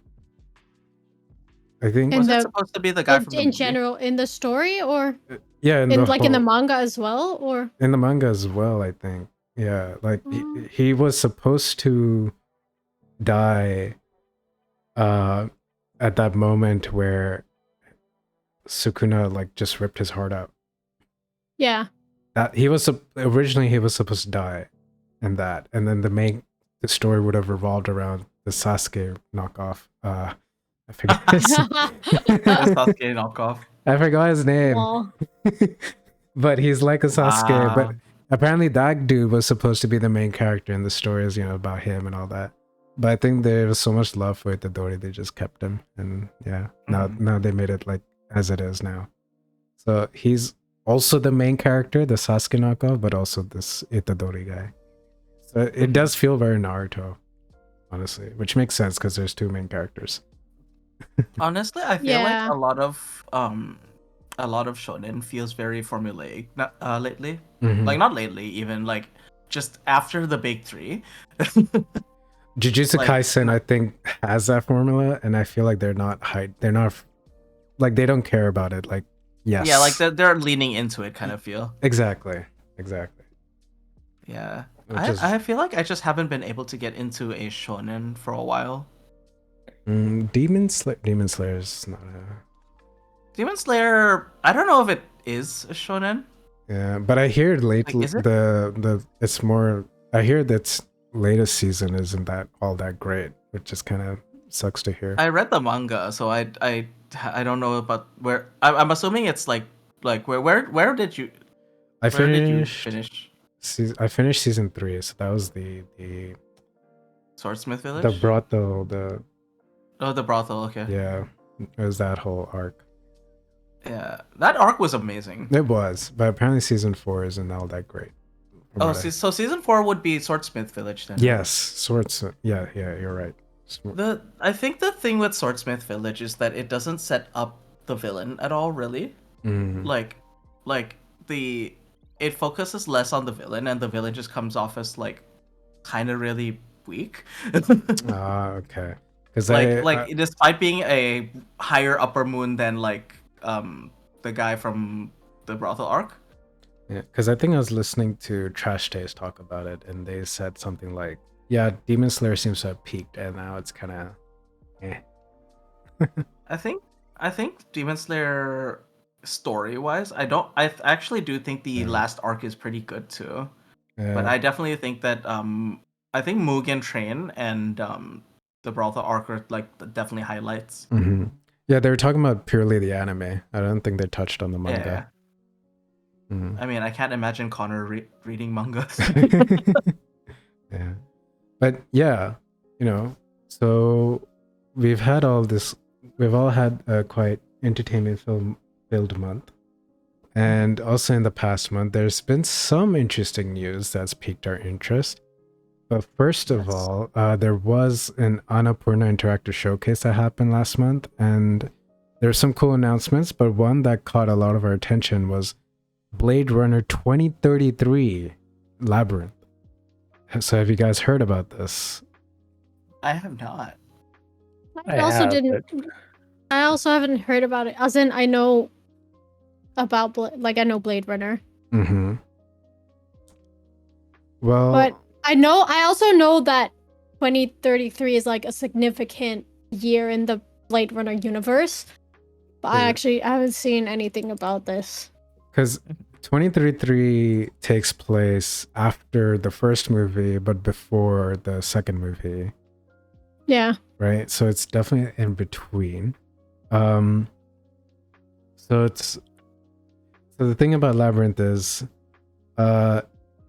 it's the first in-house game from Annapurna Interactive, and it's the first Blade Runner game in 25 years. Yeah. So there's not so That's much crazy. information about the game quite yet, but as IGN says, it was confirmed that it'll take place in 2033 in a dystopian Los Angeles after the blackout that will fit in between the original Blade Runner and Blade Runner 2049. And its development is being led by Solar Ash and what remains of Edith Finch's Chelsea Hash. Wait. What remains of Edith Finch? Yes. Hmm. I heard that name and I haven't. I was zoning out a little bit because I'm not a big fan of Blade Runner, but I just heard Edith Finch. Yeah. So wait, Kind of cool. The Mhm. Noah is being helmed by yeah, that person. That's kind of cool. yeah. So, do we know anything more about this game? Is it like Well, narrative based? Are we talking like? we could probably just look at a trailer. Probably not listen to it. But oh my Mhm. god, freaking Tyads! She's shouting at my face. I'll just open a clip on YouTube. No audio. It's kind of interesting that it's their first, because I know they publish a lot of amazing stuff. Like Stray Yeah. was one of theirs, wasn't it? All right. They publish a lot of cool So stuff. here's what the game looks like. Um, Oh. yeah, so it looks pretty cool, the art. And they did say it's going to be very narrative focused, which makes sense if someone like Chelsea Hash is taking this. A lot of it to me looks like concept art. This is just a reveal trailer. Yeah, but there's like this looks cool. there's so little information about this. But you know, I haven't really been in the Blade Runner fandom, but I do love the genre of That makes this. sense. Yeah, I'm a fan of the genre, which is weird. I haven't seen like fully delved into the whole Blade Runner stuff yet. Have you seen Have the you seen movies? Yeah, have you I've seen the movies? seen the first movie. I've not seen 2049 yet. You're Oh, kidding. really? What? Mhm. The second one's that's actually such a better. Good movie. And also, they mentioned 2033, the blackout in the movie. That's why I knew it was like, It's like a significant. Because Mm. You haven't seen the sequel, really? I have not. I only saw the first It's movie.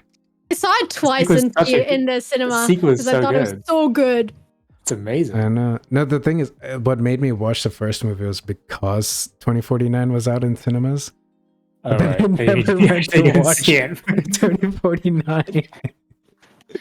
To be fair, I think I started the original Blade Runner movie like 3 times because it's a really long movie It's a very long Yeah, movie. it's kind of hard to get into that one. and it's Mhm. really hard to get into it. So I think I like rewatched it like 3 times. Yeah. But Blade Runner 2049 I watched twice in cinemas.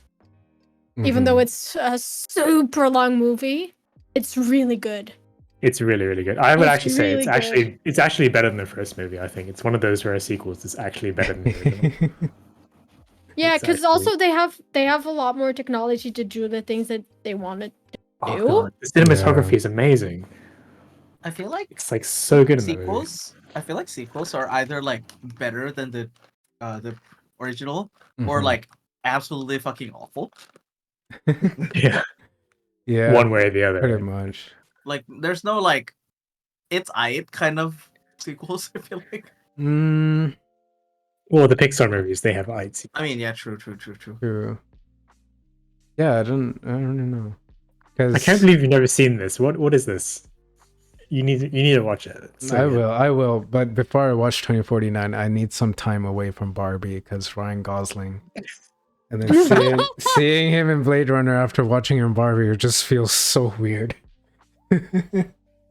Because dude method acted the fuck out of Ken. Like if you saw some of his interviews after the movie, he acts like Ken now. It's so weird. It's hilarious. I've discussed this with other people before. I don't trust the man. He just looks like permanently suspicious to me. You don't trust Ryan Gosling? Yeah, I don't. What? Just because he looks suspicious? What? Yeah, he always. I need To see me, his the way he face. always Give me a looks. sec. He Always looks like he's having like he's like suspicious of something. Is the way he always looks to me. Oh, this Whenever guy. I see him, it's Yeah. like It's, Mm. I love how if you Google Ryan Gosling, like Google's page just becomes pink. Yeah, anything Barbie related you Google now, it just sparkles pink. What? Yeah. Yes. Really? Yeah. Yes, it does. I was looking at for the director. Oh, that's He did cool. the same thing. I love that. Yeah. Yeah. And Margot great. Robbie, same thing. Yeah, I'm literally the only person I think who actually sees it. I'm like, Yeah, this thing I is not don't Ryan see Gosling. that. I'm like, this I- guy always looks like suspicious to me. He's like, what's going on? Well, I grew up Seriously? with Does him nobody else as see it? like I grew Oh, up yeah. with him as like the heartthrob from The Notebook, and then he did Crazy Stupid Love and La La Land. So like Mm, I'd Oh, see don't get him me as wrong. this. He's a great actor. I just this guy. Whenever I see him, it's like, yeah. Never watched a Notebook. So funny. Yeah, I haven't seen much of Ryan Gosling movies. what else he's been in? He was in the Once Upon a Time. No. Mm-hmm. What was it? Oh, he was in Blade Runner. He was in Blade Runner. He's in The Gray Wait. Man, which was a movie that came out recently. Oh, And I remember there's a the scene. Space Man in Last Space something Space. First, Tim, you reviewed this movie. First Man. First Replays Man. Norms. Yes. Yeah. There's a scene in The Gray Man which everyone started talking about. I remember when that movie came out. It was a movie that came out on Netflix. Wait, the Gray Man, that one serial killer, right? Or The Gray Man. It's just called The Gray Man. Triggers a global hunt by assassins set loose by his ex-colleague. I don't know what the movie is Oh. really about. like yeah. I haven't seen the movie, and I just thought it was about the serial killer who was also known as the Gray Man, but it does not seem to be that way. No, I don't think so. But I remember there's this one scene that everyone started talking about in that movie. It's because like basically Ryan Gosling's character takes a tuk-tuk from Bangkok Beautiful. to Chiang Mai in like overnight. That's Wait. Hello? Love Wait a second. Hello. I'm relatively sure that a tuk-tuk driver would not be willing to drive that far. No. Also, I don't think it would take a the night. He drove the tuk-tuk. But it Oh. took Oh, a night. Oh, right. I mean, Yeah. wait. to be fair, it you can do it in Wait, let a me- day and night, but I don't think you could do Well. it With a overnight. tuk-tuk? Though? I mean, Like with a car. Sure. with a car, yeah. With With a tuk-tuk, tuk-tuk? I don't know. I'm gonna be honest. Like literally, considering how overpriced they are, the only person who can afford that, I feel like, is Ryan Gosling. I don't know. It's just weird because everyone said the timeline just doesn't make sense. Like, he got to Chiang Mai way too quickly from Bangkok. Yeah, It's just like it's kinda overnight, that's not feasible. funny. Yeah. I mean, oh yeah. I mean, correct me if I'm wrong, but I'm pretty sure like tuk-tuks, they don't have like huge fuel tanks, do they? No, they No. also not that fast. Not fast Exactly. at all. Yeah. Well, but yeah, Blade Runner 2033, there'll be a game coming. First in-house game from Annapurna Interactive, so that's something to also think about, I guess. As long as it's not Great. like Gollum, which was I think that studio's also first like in-house project. That, Yeah, That but it was could a be lot. Kina, Bridge of Spirits. Oh, true. Yeah, very true. I mean, it was I guess. Oh, well, yeah, Blade Runner is looks good. I feel like Annapurna Interactive is like the A24 for games. The what now? A24. EA 24 gaming. You know, God. you guys know A24, right? Yeah. I do not.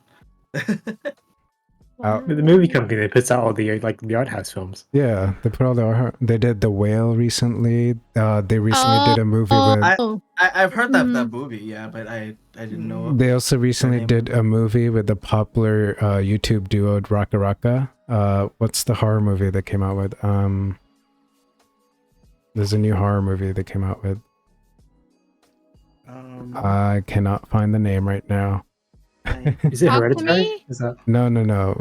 It's this year. This year. Oh, then yeah. I Talk to don't know. me. Yes, I think. Yes. You sound confused, sir. I live for these moments on stream where Turin confuses himself. Talk to me. That's Yes, like you all are the time, correct. bro. You are correct. Yeah, it's all the time. Yeah, Talk to me. we are. Um. I knew somebody was gonna No. Wow. No.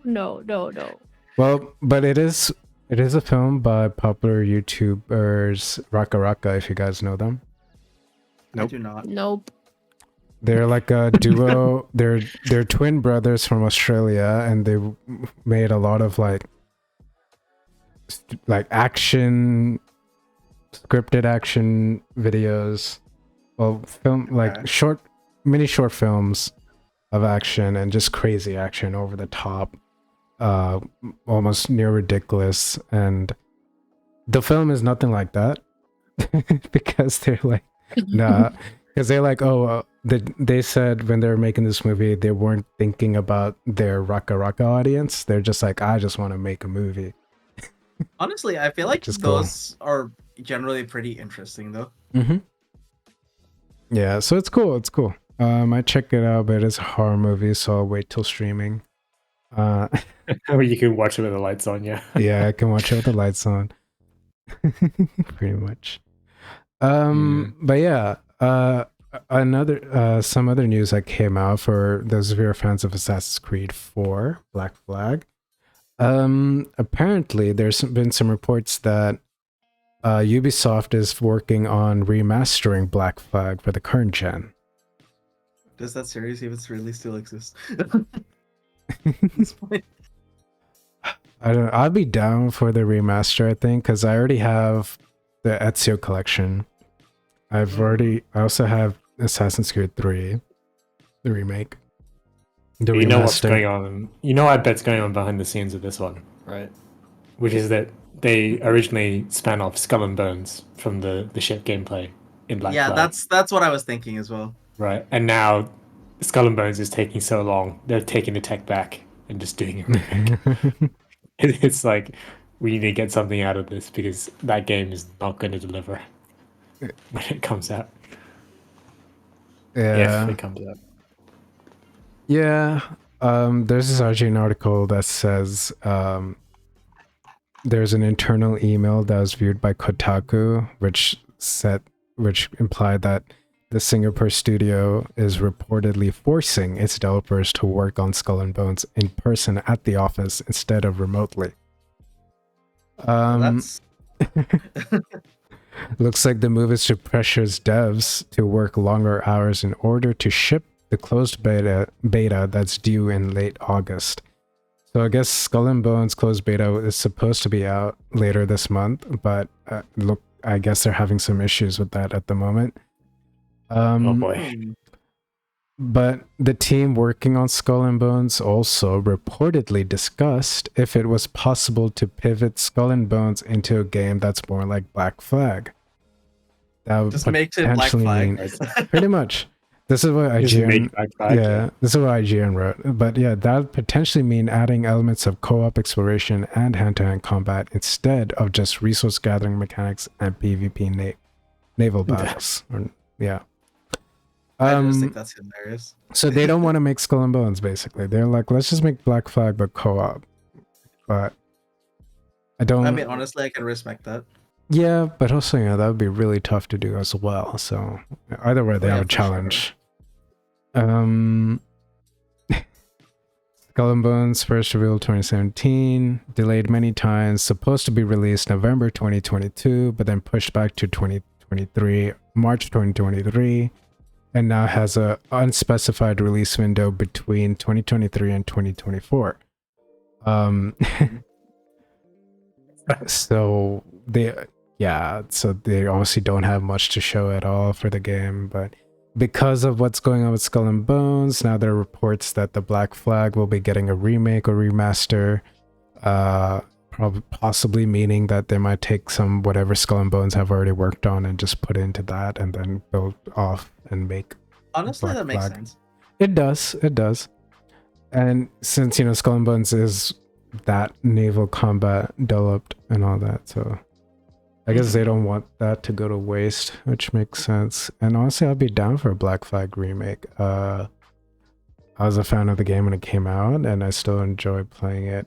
I still enjoyed playing it a few more times. I remember I played. It's been a while though since I've touched it. Yeah. It looks cool. I'll probably get it. Fair enough. Yeah, I haven't played Assassin's Creed since Revelations. Okay. So I have no stake in this. I mean, 3, I think, was the last Assassin's Creed game.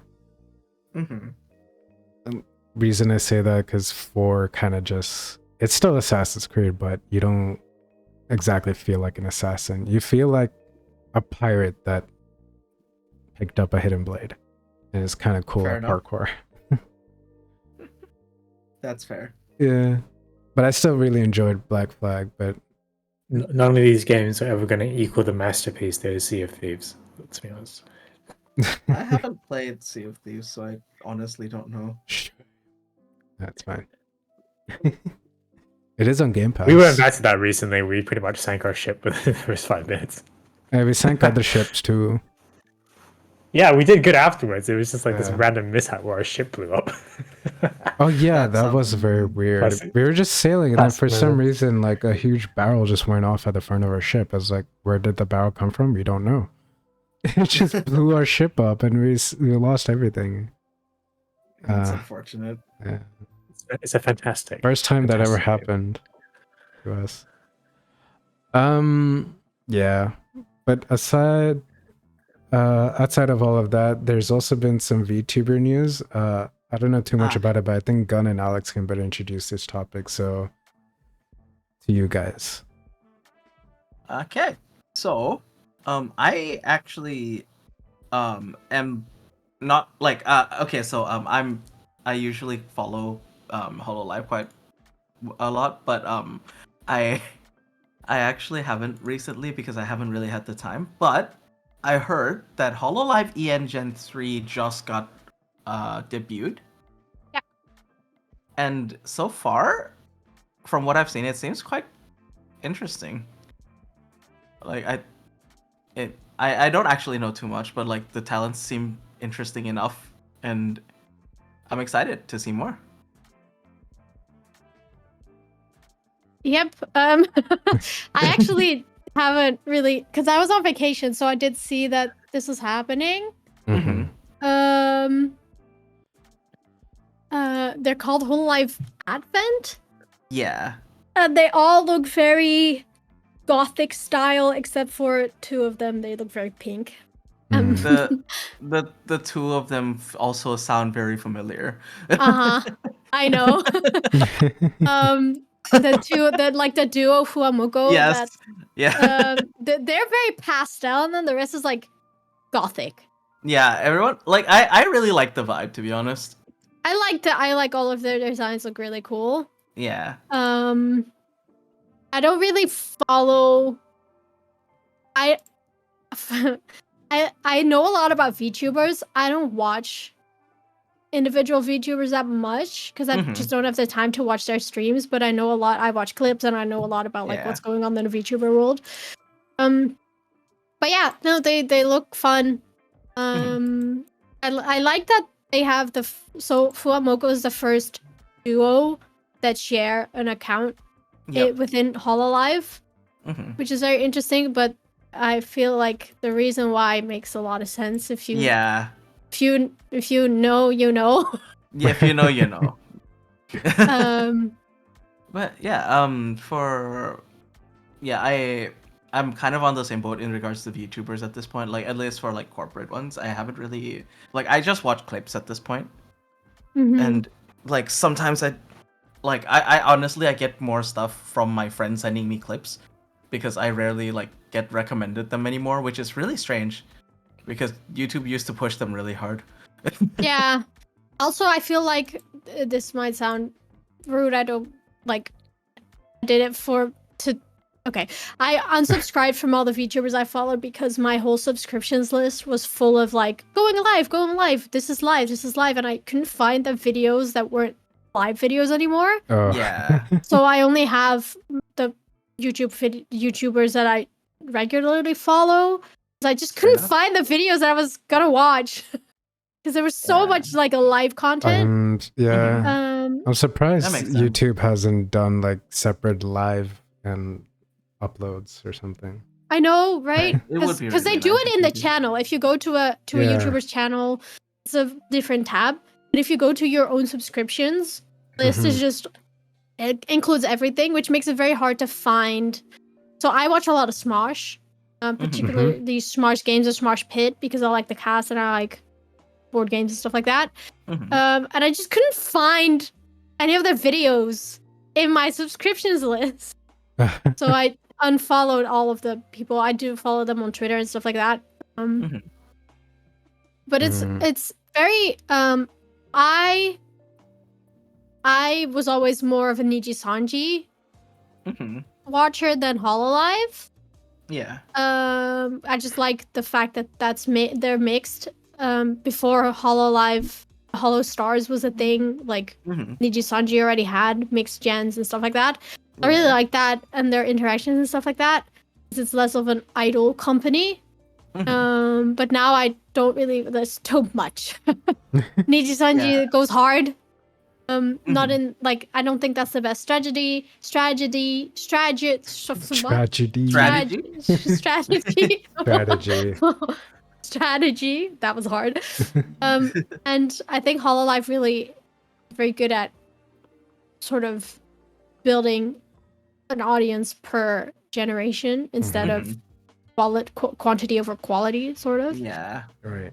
But yeah, no, the Hololive EN Gen 3, because this is just the third generation in Hololive English for the like female waves. Their designs are cool. I think they're already doing really great. So yeah, I think that's fun. I'm on the same boat. Yeah, like I agree. It just seems really interesting. Like and also just the duo just makes me happy. Yeah, I think it's also an interesting way to run a corporate VTuber account, to have two streamers on one account. Yeah. I'm curious to see how they're gonna do it, because I know when their previous lives graduated, they were very sad about it, the talents and also their audience. Yeah. So I'm really happy that they get a new platform to build and to audience, grow, because Hololive is obviously the biggest VTuber company. So like they have this platform, they have this these resources to grow. I'm very curious to see how that's gonna go, but for sure. I hope they do well. I hope so too. Oh yeah. Nice. All right. So the next thing that's in our topic list is the graduations. Yep. So this will not be interesting to people that don't know VTubers at all. But so I mentioned Niji Sanji before, which is Hololive and Niji Sanji are the two biggest corporate VTuber companies.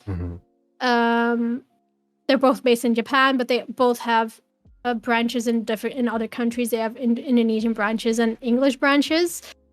And the last month, two of Niji Sanji EN's talents, Nina Kosaka and Mr. Riaz, graduated. I don't know if Mr. already graduated. I think he's graduating this weekend. Yeah, but Nina graduated last month. Yeah, I've only heard that he was graduating, but I don't know when he's graduating. I think it's this weekend, because I think it was like the 8th of August or something like that. Oh, that's tomorrow. Oh yeah, that's in 2 days for me. Oh. I'm not sure actually, but so first Nina Kosaka, let's talk about her, because she graduated last month, but we didn't have a stream near her graduation. Yeah. She was a female English VTuber in Niji Sanji EN's third wave, Etheria. And I was really surprised that she decided to graduate. What I heard about it and what I've seen, and like I also listened to her own statement, but I've also seen a lot of comments, a lot of videos, and it sounds like she had real bad like imposter syndrome and just didn't feel like she was living up to her audience's expectations, so she decided to just leave.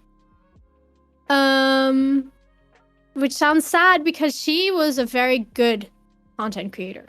Like she's very good at she's very good at having collabs with other people. Like she's super social.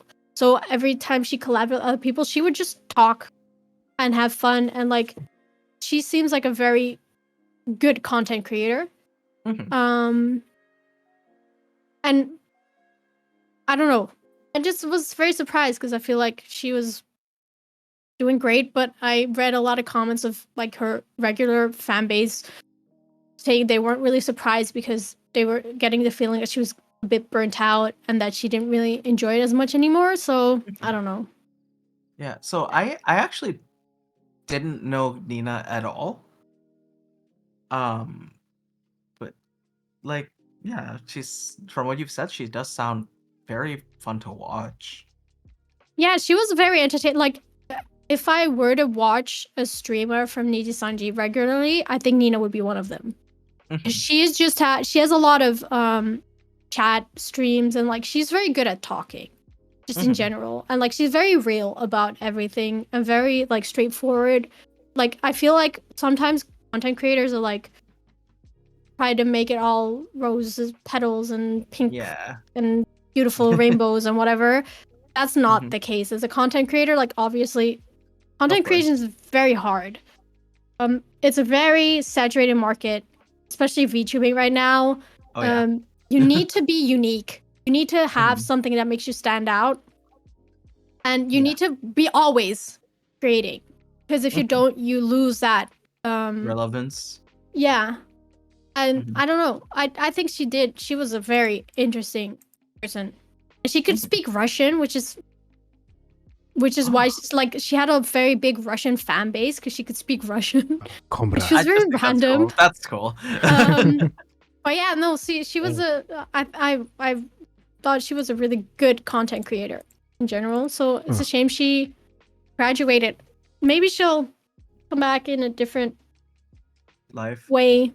Yeah. We'll see. We'll We see. don't. We haven't heard. I haven't heard anything yet of that happening. I don't think it's gonna happen anytime soon if she's burnt out and doesn't feel like Yeah. the content she makes is good content. Like maybe she wants to work on that. I don't know.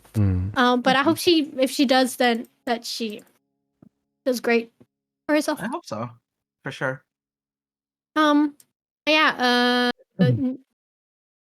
Oh wait, Mista already did graduate. Okay. Yeah. Wait, no, he didn't. Oh. Wait. Miss- Sorry. What? He will be graduating on 27th of August. On Oh the wow, that's actually That's in a lo- month. yeah, I like 20 days. considering how long ago he mentioned this, I'm surprised it's that long. I feel like.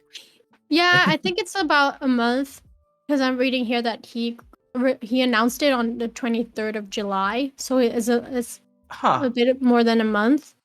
It feels like it's been way longer than that. It hasn't. It's been like 2 weeks, I guess. Yeah, 2 weeks. But After. yeah, Mr. Reyes is part of Niji En as well, but he's in the fourth wave Luxium. Yeah. He was apparently also already burnt out long before. Like apparently his graduation has been planned for a while as well. Like I think I heard like because most of what I know is from YouTubers, but like it sounds like he's been burnt out for a while for sure. Yeah. And I heard that I read that there were a lot of like he has received a lot of negative attention since he started. There's been a lot of haters for him and stuff like that, which is sad because he's just. I always find it so weird that people that are just being real and honest get so much hate because that's what we want to see. We don't want to see all the fake stuff. We want people to be real, right? So Yeah. I don't get that, but I mean, I agree with you for sure. yeah, he's gonna be graduating. Which is sad because he's been a VTuber for a while, as in his previous life as well. He was a VTuber. So it's sad that he feels like burnt out and that he lost the spark, I guess. Mhm. But I respect that. I respect from both of them that they choose to leave when they want to. Yeah. I don't think you should do anything you don't want to do, and anything that doesn't give you the energy or the drive to keep going. You should be doing that. I agree for sure. I think So yeah. if you graduate when you feel burnt out, it's better than like forcing yourself to keep going and then like Mhm. crashing and burning. Yeah. I do wonder, because I read there's a lot of drama surrounding Niji Sanji the Mhm. last few months. Yeah, it's been a while, hasn't it? And I hope I feel like their management isn't doing great. That's what I've heard as well, but I don't know very much about Niji Sanji, so I don't feel like I have the knowledge base to talk about it too much, but Mhm. that's what I've heard, yeah. Yeah, no, I read that they have this virtual talent academy where you get trained to become a VTuber. And apparently there was this new group that debuted, and then after you finish the virtual talent academy, you get to go on to be a VTuber either with Niji Sanji or you go and do it yourself. And apparently this recent group all got terminated because they broke the rules. Oh? But I saw a comment that says, if one person breaks the rules, that's that person's fault. But if everyone breaks the rules, it might be the rules' fault. Yeah. Like, there might be just something wrong with the rules you set for them. So Mhm. I'm really curious how that happened, but I guess we don't know. We won't know. For sure. I don't know. I really like the talents that are part of Niji Sanji. I think they're very talented and very Oh fun. yeah, for sure. I just hope that they get the support they should receive. Yeah, and it from the sounds of it, the management is not providing as much as they should, Mm-hmm. Yeah. which is sad because I do like everything I've seen from Niji Sanji has been very interesting. Just like I don't know why I have never actually gotten into Niji Sanji because I feel like personally it would be like my cup of tea, but I've just never been into it and I don't know why. That's okay. Like but like it just is interesting to me because I feel like I would like them a lot, and everything I've seen is like, yeah, this is really interesting. Just never happened. Yeah, I mean, it's because there's so many Mm-hmm. talents under Niji Sanji. Yeah, It's and I quite think hard to get into just in general, I for think. sure, and I think also like just the YouTube coin flip as well, like what gets recommended. Yeah. Like I've had like I fell into the hole because of Korone, and Mm-hmm. then I knew Gura's past life. Mm-hmm. And so like that's how I got into the hole, and like that kind of I think just pigeonholed me in as a Hololive fan in YouTube's eyes. Yeah, fair. Yeah, I've never been recommended like really anything Niji Sanji other than like maybe once or twice. Yeah, to be fair, when Niji Sanji didn't have an English branch yet, there was not that much like Hololive, all the Japanese talents got clipped a lot, but for Niji Sanji that didn't really happen that much. So Niji Sanji in the West just started getting traction when the English brands debuted. Like before that there wasn't that much for Niji Sanji. Fair enough. That makes sense. Like clip wise and stuff like that. Yeah. That's probably Oh. why actually, yeah.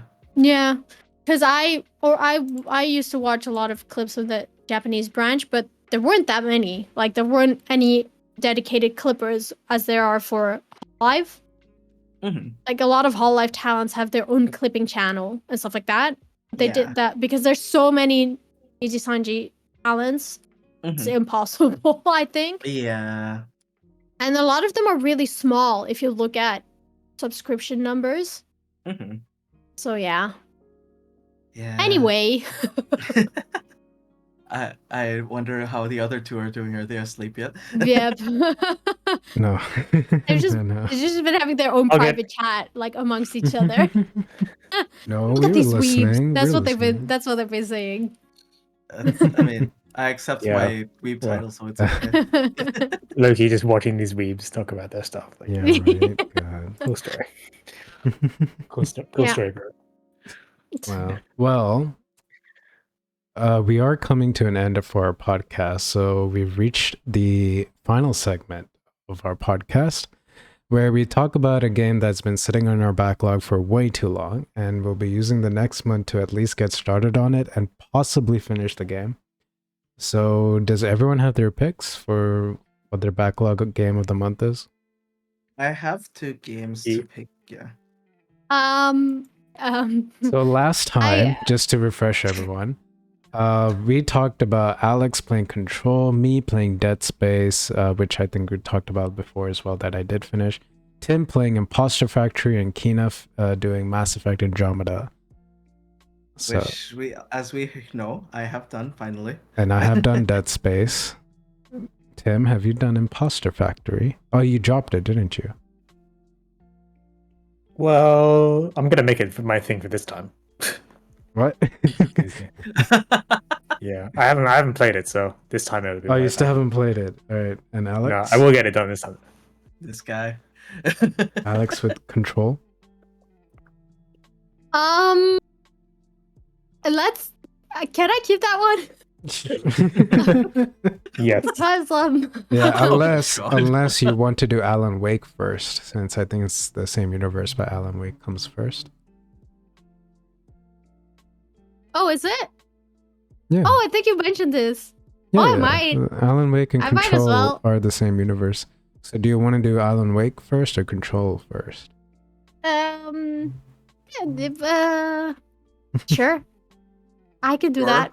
Wait, but what? Sure to which one? To Alan Wake. Oh, sorry. Okay. Oh yeah. It's like, do you want to do Alan Wake or Control? Yes. Sure. That's like someone asking, "Do you want coffee or tea?" Yes. Yes. I But mean, usually, typically when people generally, do it's yes to the last option for me. I feel. That some people are like, "No, it's yes to the first option." I'm like, I don't get that. Anyway, that, yes to both. yes to both. Well, I'll do Alan Wake first. Okay. So Who's next? next, I guess, Tim, you're keeping Imposter Factory, aren't you not? Yeah. There's a reasonable chance I'll actually finish it this time. Reasonable. Wait, did you start it? Reasonable. So it's a non-zero then. Well, no, it's like a story game, so I'm not gonna start at random for like half an hour and play it. I'm gonna do the whole thing probably. Mm-hmm. Yeah, you could say the same for Red Dead Redemption 2. The point is, I don't think it's like 60 million hours long or whatever. I think it's actually like 5 or 6. Okay. All right, so Tim's got Imposter Factory 2.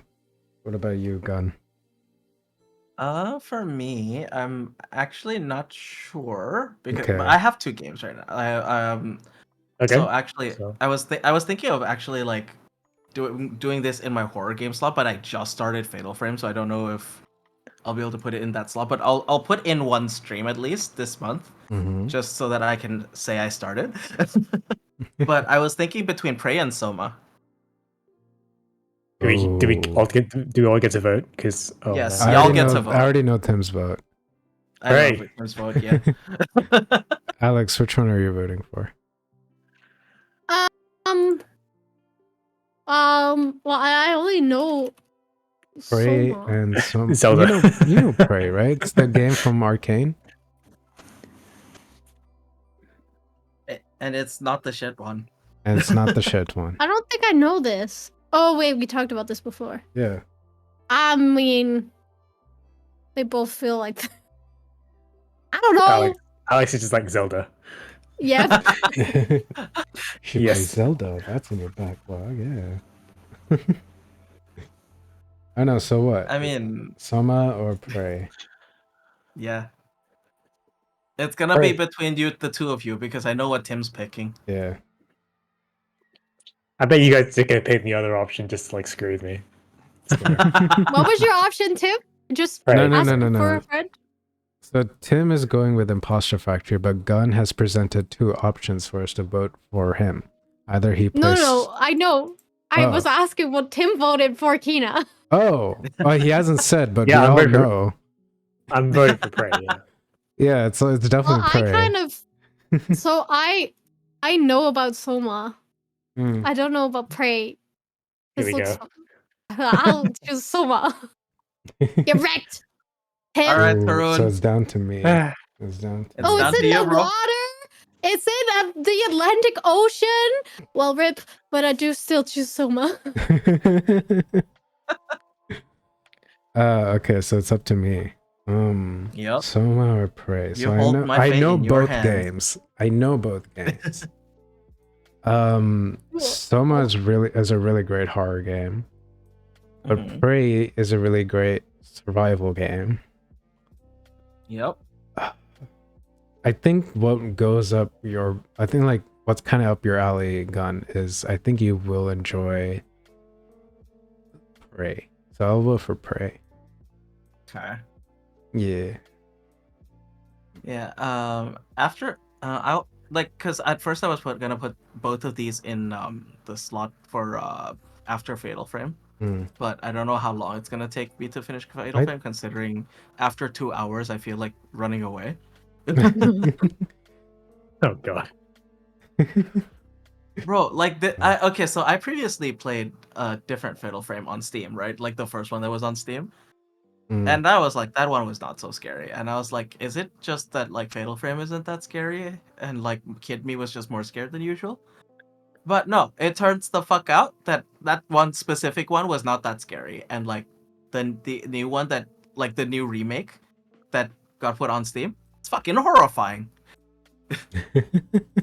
Sucks it al- to be you, man. Yeah. It also feels very clunky to play though. Like intentionally, I'm sure, but like I still don't like how it feels. Oh wow. you have All right, you have dug Tarun. yourself down a hole. It's okay. I've only thought of one game, and I think the game I'll be playing this month is Mafia 2.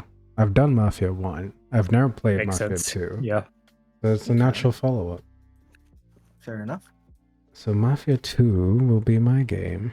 Or I'm sad this Baldur's month. Gate isn't on your backlog. Lucky. Well, we wouldn't even have counted it anyway, because it's a new Yeah, game. it's too new. It's not Well, a I mean- backlog if it's like 2 days new. I don't remember like making the criteria so formal. We did talk The about criteria this is a briefly. backlog, bro. Was Yeah. there Well, I mean- criteria? Well, what It's The just fact what- that it's what's in your Backlog. yeah. a new Like game in that your wouldn't library that you count. haven't played yet. Yeah. A new game wouldn't really count as a backlog game, right? It's just a game to get to. Mm-hmm. All games I play are backlog games. I haven't, I mean, yeah. except Tears of the Kingdom.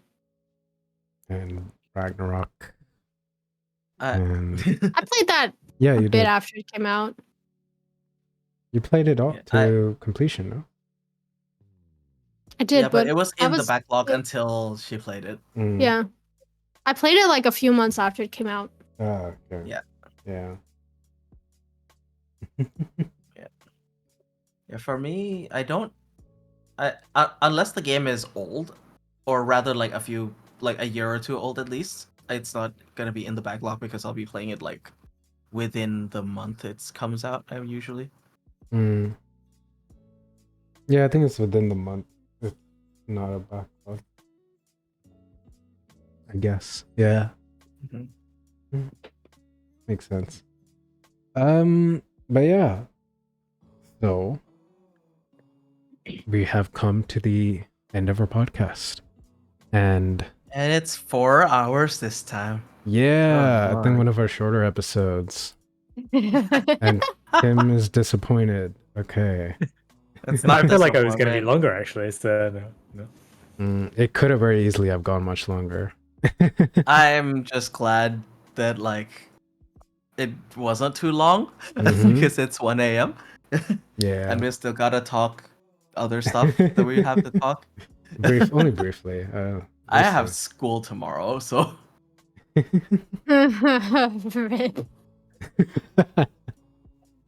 Well, it's okay. I think we'll try to survive the week.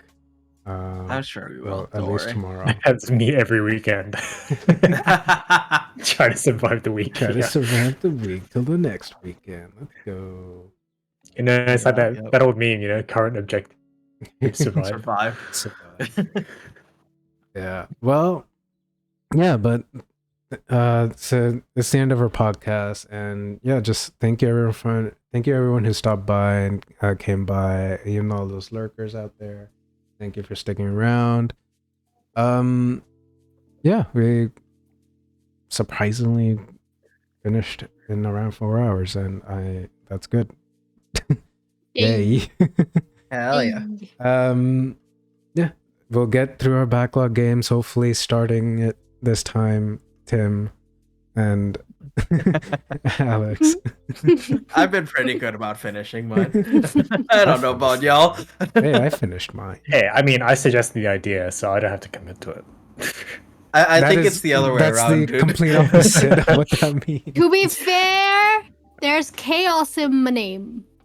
Just Yeah. saying. Okay. That's fine. Okay. That does bring some justification. Does it? Yes, it does. Well, yeah. All right. But anyway, thank you for coming by. Thank you for everyone joining and listening you. in. This has been the Downtime Podcast, and we hope to see you guys again next month. Yes. Or Yes. this month. Yes. I don't like late this Whatever. next time when we do this, join our Discord if you want to be up to date as to when we go live, because that's kind of the main area where we notify everyone we're going live. Thank you, Kina. And Of course. yeah, just sup guys, and bye-bye. Bye. Bye. Bye.